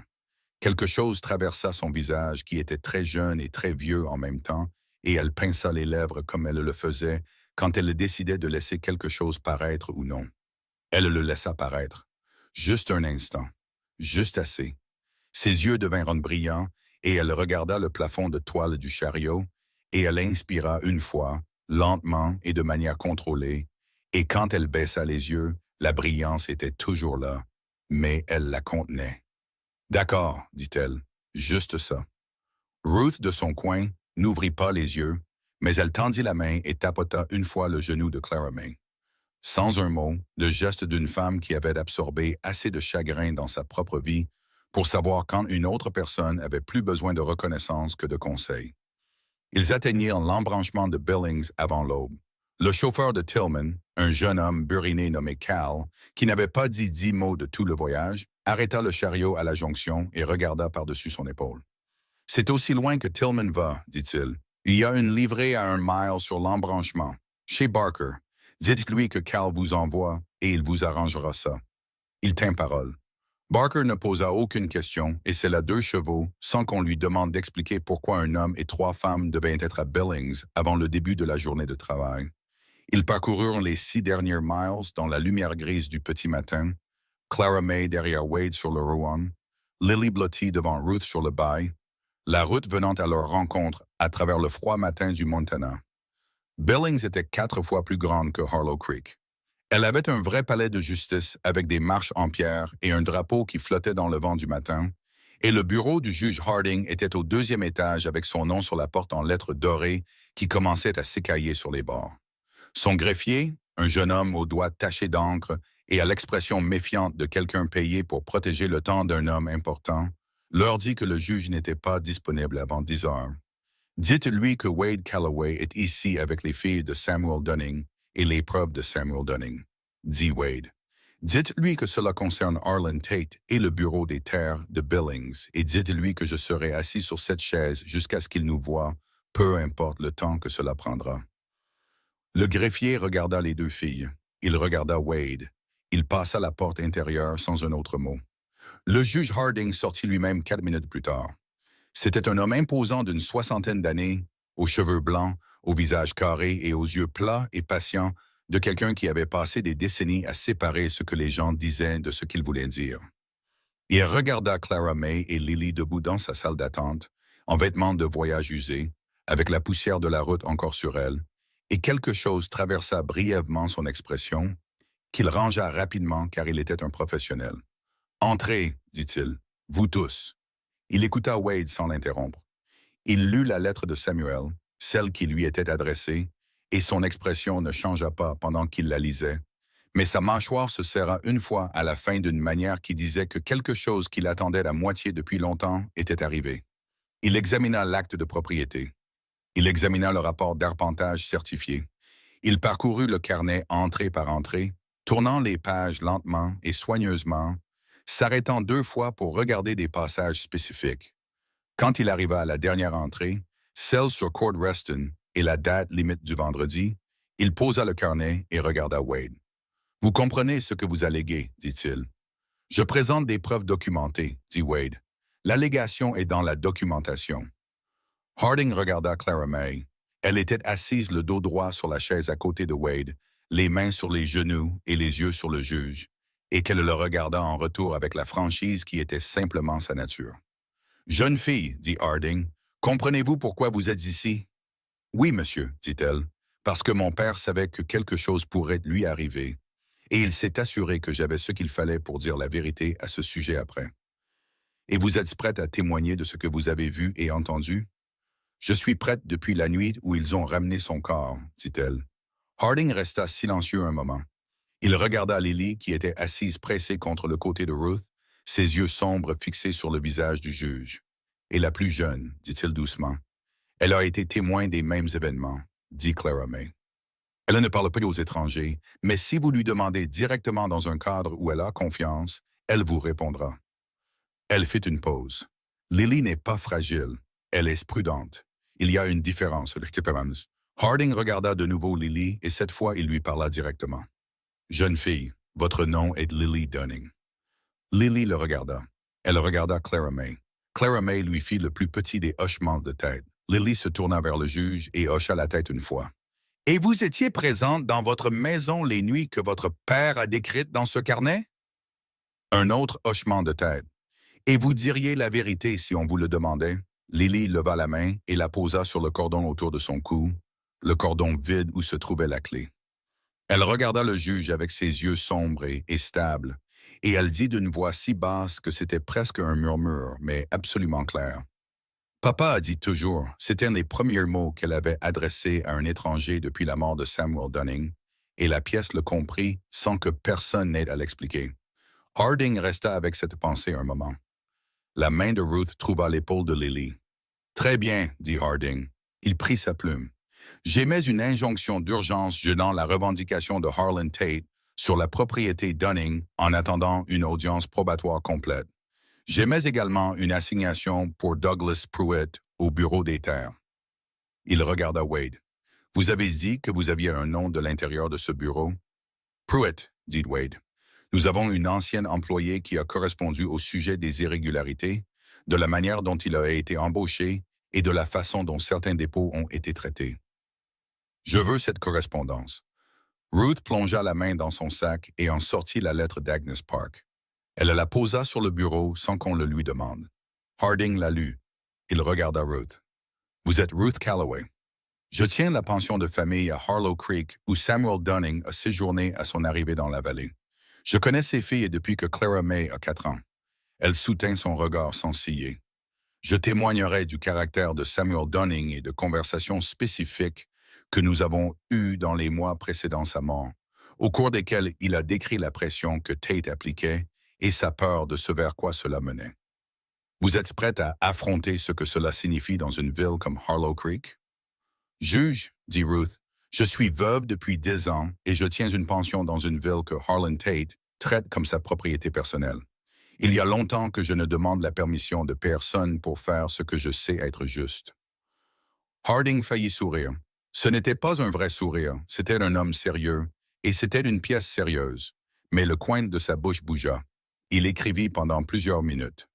Il sonna une cloche sur son bureau et donna des documents à 2 greffiers différents avec des instructions brèves et spécifiques. Il envoya un greffier directement au bureau des terres avec l'assignation de Pruitt. Il envoya l'autre à l'adjoint du palais de justice avec une copie de l'injonction et des instructions pour télégraphier au bureau du circuit territorial de Harlow Creek. Puis, il se rassit et regarda Wade. « Tate le saura d'ici quelques heures, dit-il. « Je m'attends à ce qu'il le soupçonne déjà, dit Wade. Nous avons quitté Harlow Creek la nuit dernière. Il cherchera à discréditer vos témoins. Il contestera l'authenticité du carnet. Il prétendra que l'acte de propriété a été mal enregistré et que le rapport d'arpentage est obsolète. » Il fit une pause. « Son avocat sera compétent. Je veux que vous soyez préparés à cela. »« Je sais de quoi Tate est capable, dit Wade. Je suis plus préoccupé par Cord Reston. » L'expression de Harding s'aiguisa. « Vous pensez que Reston va fuir? » « Je pense que dès que Tate saura ce qu'il y a dans ce carnet, son premier instinct sera de se débarrasser de tout ce qui le relie à la date limite du vendredi. Reston est ce lien. » Il se pencha légèrement en avant. Si Reston disparaît avant l'audience, la preuve la plus directe de la préméditation disparaît avec lui. Harding écrivait déjà. Je vais émettre un ordre de témoin matériel pour Cord Reston. Le bureau du shérif s'en occupera aujourd'hui. Il regarda Wade. Avez-vous autre chose que je ne vois pas?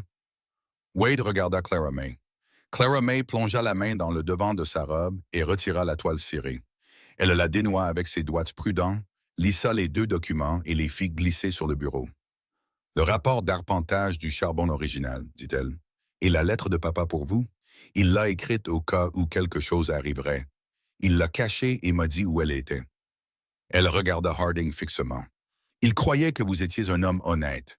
Il disait que c'était plus rare que le charbon sur ce territoire. Harding regarda la lettre. Il regarda son propre nom en haut, écrit de la main d'un homme mort. Quelque chose bougea sur son visage qui était à la fois professionnel et privé, et il lui accorda son moment, puis il la plaça avec les autres documents. L'audience aura lieu dans 4 jours, dit-il. Je veux que tous les témoins soient présents. Je veux que les documents originaux soient sécurisés dans ce bureau jusqu'alors. Il regarda Wade. Où les filles resteront-elles? Avec moi, dit Ruth immédiatement. Vous devrez rester à la Billings. Oui, m'a dit. Je ne suis pas à l'aise qu'elle retourne à Harlow Creek avant l'audience. J'ai une cousine ici, dit Ruth. Margaret Park. Elle a une maison sur Elm Street avec 2 chambres supplémentaires et le bon sens de ne pas poser de questions inutiles. Wade regarda Ruth. Agnes Park, dit-il. Votre correspondante, Margaret Park. Sa sœur cadette, dit Ruth sans expression particulière. J'ai peut-être planifié un peu plus loin que je ne l'ai indiqué. Clara May émit le son qui était presque un rire, celui qui perçait parfois quand Ruth faisait quelque chose qui la surprenait. C'était un bon son, un son jeune, le son d'une fillette de 9 ans qui avait porté le poids d'une vieille femme pendant 6 semaines et qui venait, pour une seconde non gardée, d'en poser une petite partie. Harding se leva de son bureau. Il serra la main de Wade. Il regarda les filles une dernière fois avec ses yeux plats et patients qui avaient une vue assez de la capacité du monde, à la fois à la cruauté et à la décence pour reconnaître chacune à vue. « Monsieur Calloway, dit-il. Monsieur, Samuel Dunning a de la chance avec les personnes que ses filles ont trouvées sur leur chemin. » Il prit le carnet avec précaution. « Je vous verrai dans 4 jours. » Ils étaient dans le couloir quand Clara May s'arrêta de marcher. Elle s'arrêta si brusquement que Ruth faillit lui marcher sur les talons. Elle se tenait au milieu du couloir, les bras le long du corps et le menton baissé. Et pendant un moment, elle fut très immobile. Wade s'arrêta à côté d'elle. « Ça va? » dit-il. Elle ne répondit pas tout de suite. Elle regardait le sol avec l'expression de quelqu'un faisant quelque chose de prudent et d'interne. Puis elle leva les yeux. Ses yeux étincelaient, mais la brillance était de retour, celle qui précède soit la rupture, soit la tenue, et il ne pouvait pas encore dire de quel côté ça allait pencher. « Il a écrit mon nom dans le carnet, dit-elle. Dans la dernière entrée, il a écrit « Clara May sait quoi faire ». Je l'ai vu quand vous le lisiez au juge Harding. Elle s'arrêta. Il était à 4 jours de mourir, et il pensait à savoir si je savais quoi faire. Wade la regarda. « Et tu le savais, dit-il doucement. Tu savais exactement quoi faire, à chaque étape. » Elle baissa de nouveau les yeux sur le sol. Sa mâchoire travailla une fois. « Je voulais lui demander d'abord, dit-elle. La zone fragile de sa voix était devenue plus fragile encore. C'est tout. Je voulais juste lui demander d'abord. » Wade posa sa main sur son épaule. Pas un geste de réconfort, pas une tape. La même pression stable et présente qu'il avait utilisée auparavant. La pression qui disait « Je suis là, tu n'es pas seul avec ça ». Elle ne s'en écarta pas. Après un moment, elle se redressa. Elle redressa les épaules comme elle le faisait toujours, ce redressement spécifique qui était à la fois une armure et une annonce. Elle prit une autre respiration. « D'accord, dit-elle. »« D'accord, dit-il. » Lily apparut de derrière le bras de Ruth et glissa sa main dans celle de Clara May sans lever les yeux, de la même manière qu'elle le faisait depuis qu'elles étaient petites. Non pas parce qu'elle avait besoin d'être stabilisée, mais parce qu'elle comprenait que parfois, la personne la plus stable de la pièce avait besoin de quelqu'un à qui s'accrocher quand même.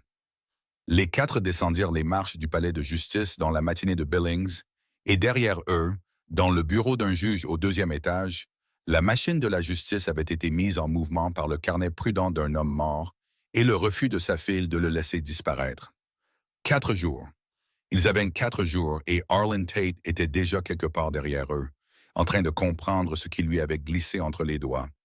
La maison de Margaret Park sur Elm Street était étroite et bien entretenue, avec un salon qui sentait le cèdre et une cuisine qui sentait tout ce qui avait jamais été cuisiné de bon.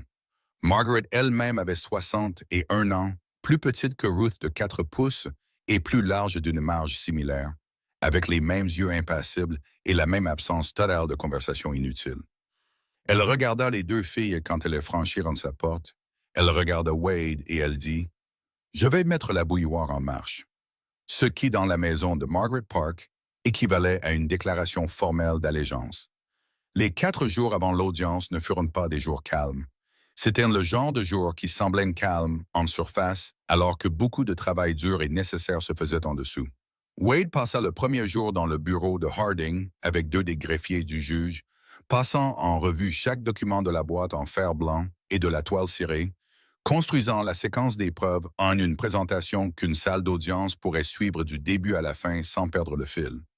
Il avait déjà fait cela des années auparavant, dans un contexte différent, avec un juge différent, et les compétences lui revinrent comme les vieilles compétences le font, un peu raides au début, puis s'assouplissant. Ruth passa le premier jour à écrire des lettres. Elle écrivit à Ed Farlow sur la crête nord, dont Tate avait annulé le contrat de pâturage 5 ans auparavant pour l'offense d'avoir dit des choses vraies à voix haute. Elle écrivit la lettre avec soin, ne lui demandant pas de faire quoi que ce soit qu'il n'était pas disposé à faire. Juste lui dire ce qui se passait et ce que cela pourrait signifier si les bonnes personnes avaient le courage de dire ce qu'elles savaient. Elle donna la lettre au garçon de Margaret pour qu'il la porte au bureau de poste, puis elle s'assit à la table de la cuisine et dit un mot silencieux qui aurait pu être une prière ou une déclaration d'intention. Avec Ruth, il était parfois difficile de faire la différence. Clara May passa la première journée à faire quelque chose que Wade n'avait pas prévu. Elle demanda à Margaret du papier et une plume, et elle s'assit à la table de la cuisine pendant 3 heures et écrivit de sa propre écriture soignée tout ce dont elle se souvenait que son père lui avait dit sur la terre, sur Tate, sur les choses spécifiques qu'il lui avait dit de savoir et de se souvenir. Elle écrivit les dates qu'il lui avait données, elle écrivit les noms qu'il avait mentionnés, elle écrivit les mots exacts dont elle se souvenait qu'il avait utilisés, entre guillemets, parce qu'il lui avait appris que les mots exacts comptaient. Quand elle eut fini, elle le poussa sur la table vers Wade sans commentaire. Il le lut. Il le lut 2 fois. « Tu aurais dû être avocate, dit-il. »« Je sais, dit-elle, et elle retourna vérifier comment allait Lily. Lily n'avait pas reparlé depuis la seule phrase dans le bureau de Harding, mais quelque chose en elle avait changé d'une manière visible pour quiconque y prêtait attention. Elle restait plus près de Wade maintenant. Pas s'accrochant, Lily ne s'accrochait à rien, mais présente.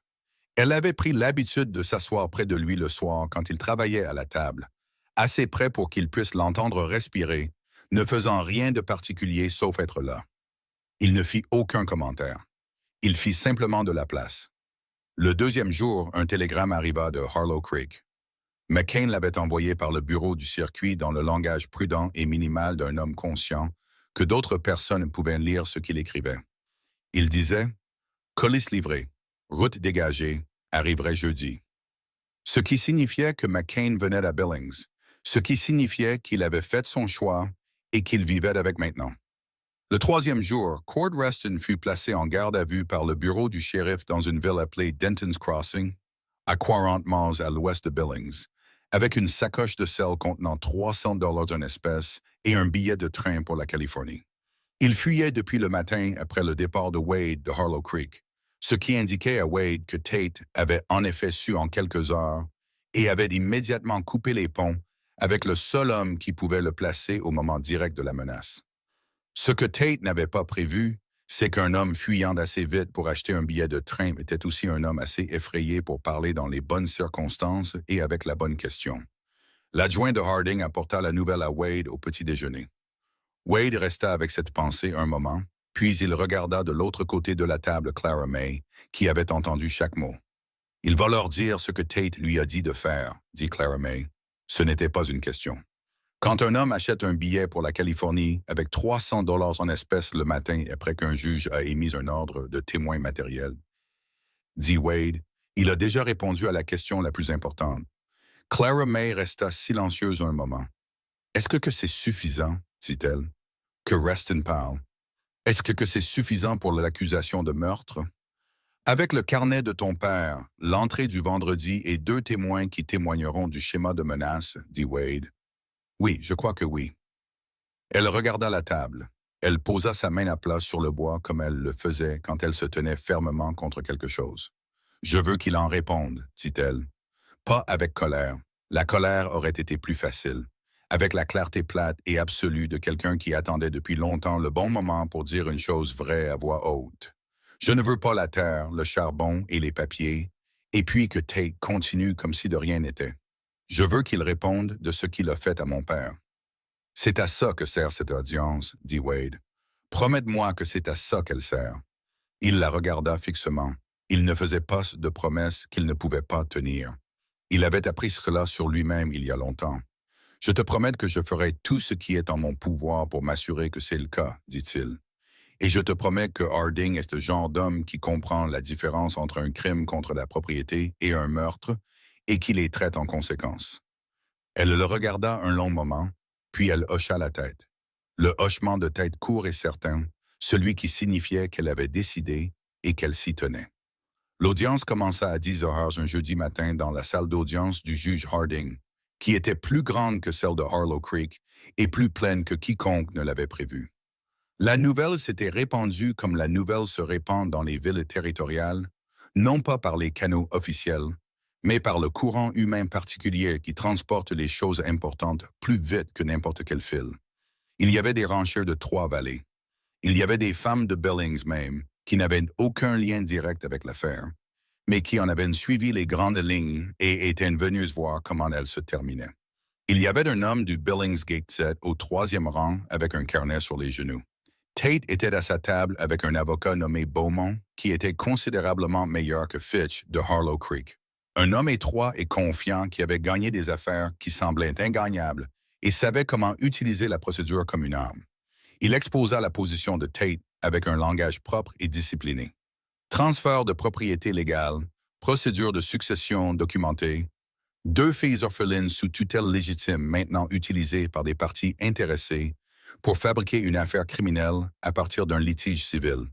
Il utilisa le mot « fabriquer » 4 fois en 8 minutes. Wade présenta l'affaire comme il l'avait construite en séquence, sans fioriture, en commençant par l'acte de propriété et en passant par chaque couche de documentation dans l'ordre où elle avait été créée. Il n'était pas avocat et ne prétendait pas l'être. Ce qu'il était, c'était un homme qui avait passé 4 jours à organiser la vérité en une ligne la plus simple possible, et il guida le juge Harding et la salle le long de cette ligne, une étape à la fois, acte de propriété. Le rapport d'arpentage du charbon avec le sceau officiel, le schéma de menace documenté dans le carnet de Samuel, entrée par entrée, avec des dates et des noms. La lettre à Harding écrite par un homme qui savait qu'il pourrait manquer de temps. La correspondance d'Agnes Park identifiant Douglas Pritt et les irrégularités dans les dépôts fonciers. Beaumont objecta 6 fois. Harding rejeta 5 de ses objections et en admit une sur un point technique qui ne changeait rien de matériel. Puis Ruth monta à la barre. Elle s'assit sur la chaise des témoins, les mains jointes sur ses genoux et l'expression d'une femme qui avait décidé de ce qu'elle allait dire et n'allait pas en être détournée par quoi que ce soit de moins qu'un acte de Dieu. Elle témoigna du caractère de Samuel Dunning, de conversations spécifiques, de la peur qu'elle avait vue en lui dans les derniers mois de sa vie. Elle témoigna du matin après sa mort, quand McCain était venu à la pension de Mme Aldridge, et elle témoigna de ce qu'il avait dit à ses filles. Et elle dit les mots, ce n'était pas du réconfort, c'était de la gestion, d'une voix si basse et si précise que 3 personnes dans la galerie se penchèrent en avant sur leur siège. Beaumont la contre-interrogea pendant 14 minutes et ne réussit pas à faire bouger une seule chose qu'elle avait dite. Ed Farlow témoignait ensuite. Il était venu. La lettre de Ruth l'avait atteint et il était venu, ce qui signifiait qu'il avait choisi la chose qui l'effrayait plus que Tate, de la même manière que McCain. C'était un homme maigre et buriné qui parlait en phrases courtes et regardait le sol quand il parlait de ce qui était arrivé à son contrat de pâturage, et il leva les yeux quand il dit Je savais que c'était un mal. Je l'ai dit une fois et j'en ai payé le prix. J'aurais dû le dire à nouveau. Il regarda Harding directement. Je le dis maintenant. Le contre-interrogatoire de Farlow par Beaumont dura 4 minutes avant que Beaumont ne se rassoie, ce qui indiqua à Wade quelque chose d'important sur la façon dont la matinée se déroulait. Puis l'adjoint du bureau du shérif lut la déclaration de Cord Reston dans le procès-verbal. Reston n'était pas venu lui-même. Il était en garde à vue et son avocat avait négocié un accord de coopération qui le maintenait hors de la salle d'audience en échange de la déclaration complète. L'adjoint la lut d'une voix plate et professionnelle qui ne donnait aux mots pas plus d'emphase qu'ils n'en portaient déjà. Reston déclara que Harlan Tate lui avait ordonné de livrer un dernier message à Samuel Dunning le mardi avant la mort de Samuel.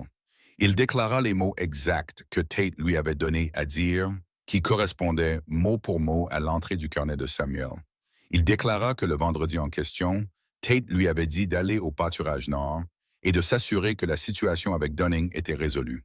Il déclara ce que résolu signifiait dans le langage que Tate utilisait. Il déclara qu'il y était allé. Il déclara ce qui s'était passé sur cette crête.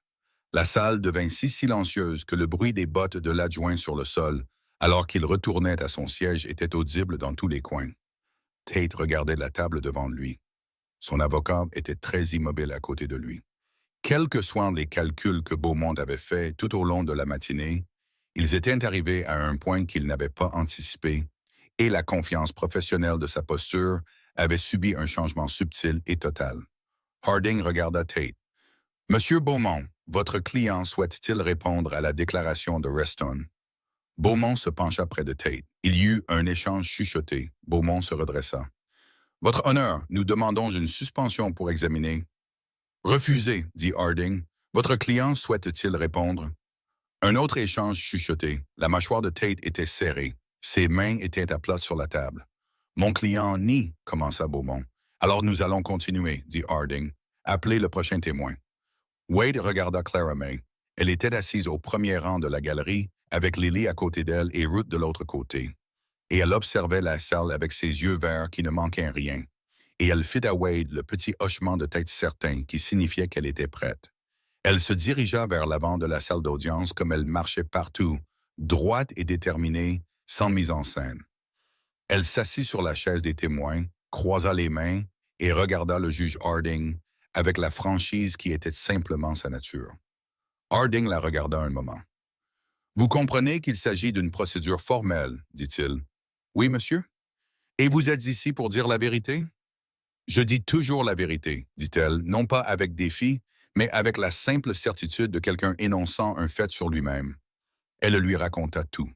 Elle le raconta dans l'ordre où cela s'était passé, d'une voix simple et factuelle d'une fille à qui un homme prudent avait appris que les mots exacts comptaient et que les mots vagues non.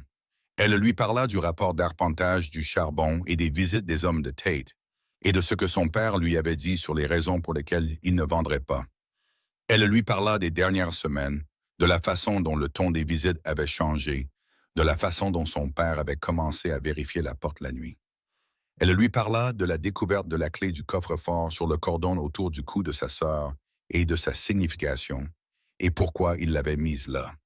Elle lui parla de la nuit où ils avaient ramené Samuel. Elle le raconta doucement et sans broncher, regardant Harding tout le temps, et la salle était complètement immobile. Beaumont se leva pour contre-interroger. Il était professionnel et mesuré, et il essaya 3 approches différentes. Il essaya de suggérer que le carnet avait été écrit après coup. Clara May le regarda et dit « L'encre sur ces pages est la même partout. Mon père a écrit dans ce carnet chaque semaine pendant 2 ans. Vous pouvez voir que les pages sont usées différemment au début, là où il les a le plus manipulées. » Beaumont essaya de suggérer qu'on lui avait dit quoi dire. Clara May le regarda et dit « Mon père m'a coaché. Il a commencé quand j'avais 7 ans parce qu'il voulait que je connaisse la vérité de notre situation. Je vous dis exactement ce qu'il m'a appris. » Beaumont essaya de suggérer que son souvenir de date spécifique n'était pas fiable pour une enfant de son âge. Clara May le regarda et dit « J'ai tout écrit ce dont je me souvenais il y a 3 jours. Chaque date, chaque nom, chaque mot que je pouvais me rappeler. Le juge Harding a ce document. Vous pouvez le vérifier par rapport au carnet, entrée par entrée. » Beaumont s'assit. La salle se brisa d'une manière qui n'était pas du bruit. C'était le son de gens relâchant quelque chose de tenu trop serré pendant trop longtemps. Une expiration collective à peine audible qui changea la pression dans la pièce.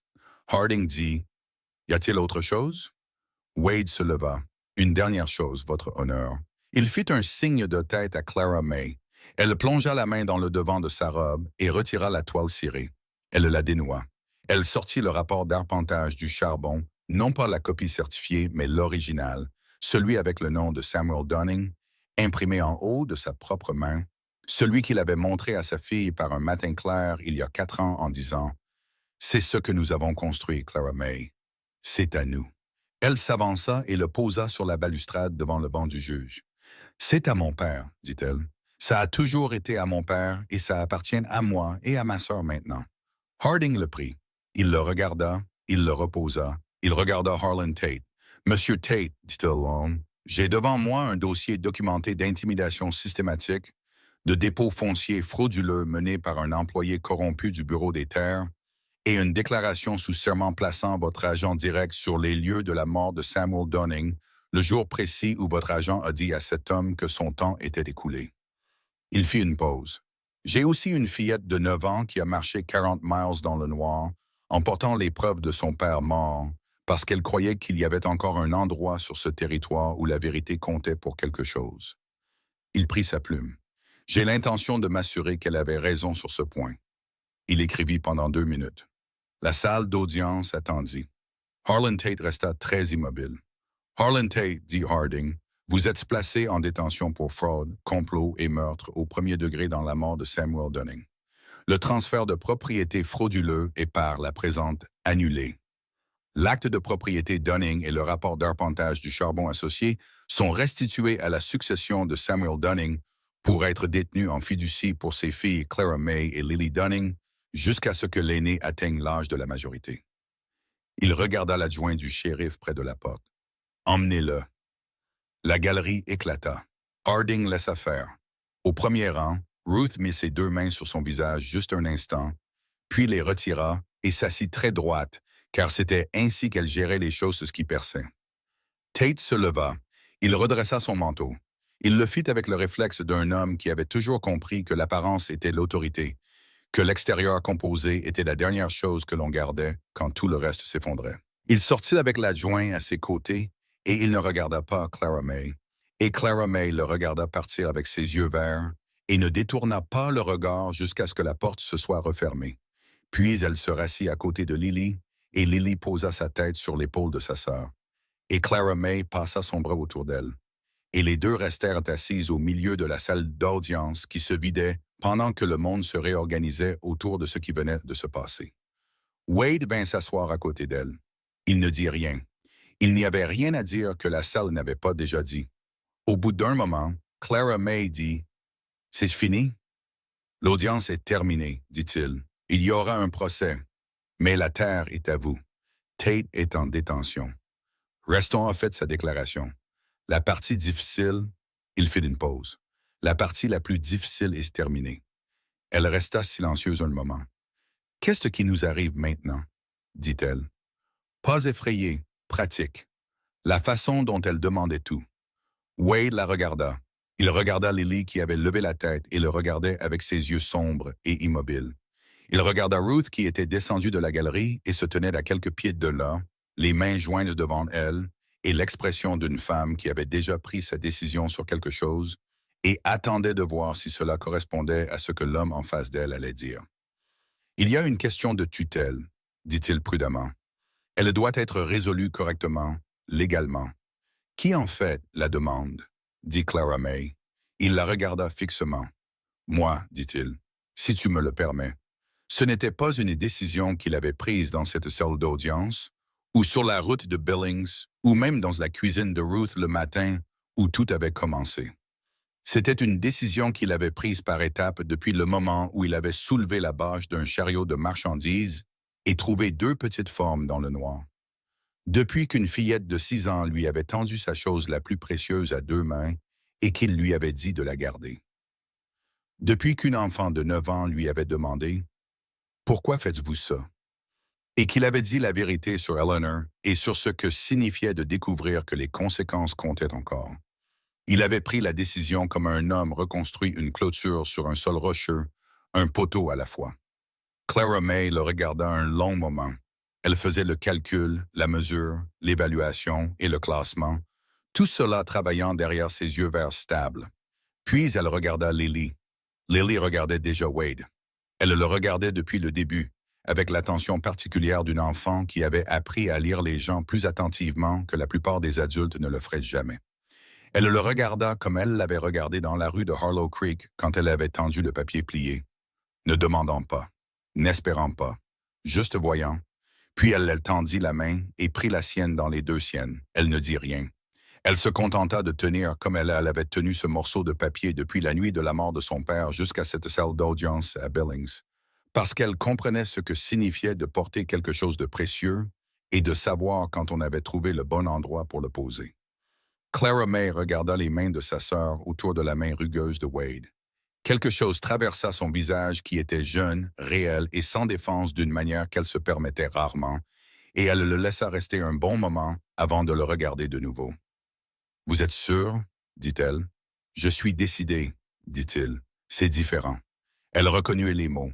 Elle les avait entendus le premier matin, assise dans la cuisine de Ruth, et elle les avait classés comme elle classait tout ce qui était important. Sa gorge bougea une fois. « D'accord, » dit-elle. Juste ça, et juste de la manière dont elle disait tout, simplement, sans fioriture, avec tout le poids de ce qu'elle voulait dire derrière. Ruth émit un son qui n'était ni tout à fait un sanglot, ni tout à fait un rire, et qui était entièrement Ruth, et elle mit sa main sur ses yeux pour la deuxième fois ce matin-là, puis se redressa immédiatement parce qu'elle n'était pas une femme qui restait défaite longtemps. Dehors, la lumière de septembre s'étendait longue et claire sur Billings et la vie ordinaire de la ville se déplaçait dans les rues en contrebas des marches, comme la vie ordinaire se déplace toujours, sans cérémonie, sans reconnaissance des choses extraordinaires qui se passent juste à côté. Un chariot passa. Un chien traversa la route. Deux hommes parlaient devant la porte du bureau des terres. Ils descendirent les marches ensemble, Wade, les deux filles et Ruth, dans la pleine matinée d'automne. Clara May marchait droit, comme elle marchait toujours, le menton haut, les épaules carrées. Lily marchait près de Wade, sa main toujours dans la sienne, ses pieds bandés prudents sur la pierre inégale. Au bas des marches, Clara May s'arrêta. Elle regarda en arrière vers le palais de justice, sa façade de pierre, le drapeau flottant dans le vent du matin. Elle resta là un moment, les mains le long du corps, la lumière en plein sur son visage. Puis elle se tourna et regarda Wade. « Papa a dit un jour, dit-elle lentement, que la chose la plus difficile en faisant ce qui est juste, c'est que ça ne vient jamais avec une garantie. On le fait parce que c'est juste, pas parce qu'on sait que ça va marcher. » Elle fit une pause. Il avait raison sur ce point. Il avait raison sur beaucoup de choses, dit Wade. Il avait raison sur vous, dit-elle, simple, claire et absolue, comme elle disait tout ce qui comptait. Wade posa brièvement sa main sur le sommet de sa tête, cette pression stable et présente qui disait ce qu'il n'avait pas les mots pour dire, qu'il était là, qu'il restait, qu'elle n'allait plus porter ça seule. Elle ne s'en écarta pas. Lily leva les yeux vers lui et, pour la première fois depuis qu'il la connaissait, elle sourit. C'était un petit sourire, prudent et privé, le sourire d'une enfant qui avait décidé quelque chose d'important et était heureuse de l'avoir décidé. Elle plongea la main dans le devant de sa robe avec sa main libre et sortit le papier plié, le croquis au crayon de la maison avec le porche et les deux fenêtres et l'écriture de son père en bas. Pour Clara May et Lily quand nous y serons. Et elle le regarda un moment. Puis elle leva les yeux vers Wade et le lui tendit. Il le prit cette fois. Il le déplia avec précaution. Il le regarda un long moment, les lignes de crayon soignées d'une maison qu'un homme avait dessinée pour ses filles parce qu'il croyait qu'elles y arriveraient un jour. Il regarda l'écriture en bas. Il regarda les deux filles debout dans la lumière de septembre sur les marches du palais de justice à Billings, Montana, vivantes, ensemble et le regardant en retour. Il replia le papier le long de ses plis d'origine et le tendit à Clara May. « Garde-le, dit-il. On en aura besoin quand on construira la maison. » Clara May le prit. Elle le regarda avec ses yeux verts qui avaient jaugé chaque personne qu'elle avait rencontrée depuis que le monde était devenu un endroit dangereux, et ce qu'il y avait en eux maintenant n'était pas du calcul. C'était quelque chose qui avait traversé le calcul et était sorti de l'autre côté. Quelque chose qui leur avait coûté très cher à tous les deux pour y arriver et qui valait chaque centime du coup. Elle remit le papier à l'intérieur de sa robe, contre son cœur, là où il avait toujours été. Ruth prit l'autre main de Lily. Les quatre descendirent ensemble dans la rue, dans la matinée qui était à la fois ordinaire et extraordinaire, comme le sont toutes les matinées qui suivent la pire chose que vous ayez jamais survécue. Samuel Dunning avait travaillé seul sur 22 acres, construit une maison de ses propres mains et refusé d'être chassé de ce qui lui appartenait. Et à la fin, la chose qu'il avait construite le plus soigneusement et le plus délibérément n'était pas un acte de propriété, un rapport d'arpentage ou un carnet rempli de dates et de mots exacts.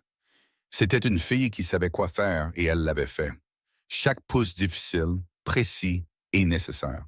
Et c'était le genre de choses qui survivait à tout homme qui essayait de vous l'enlever parce que ça ne vivait pas sur du papier, ça ne vivait pas dans une salle d'audience, et ça ne pouvait pas être falsifié, volé ou brûlé dans la nuit.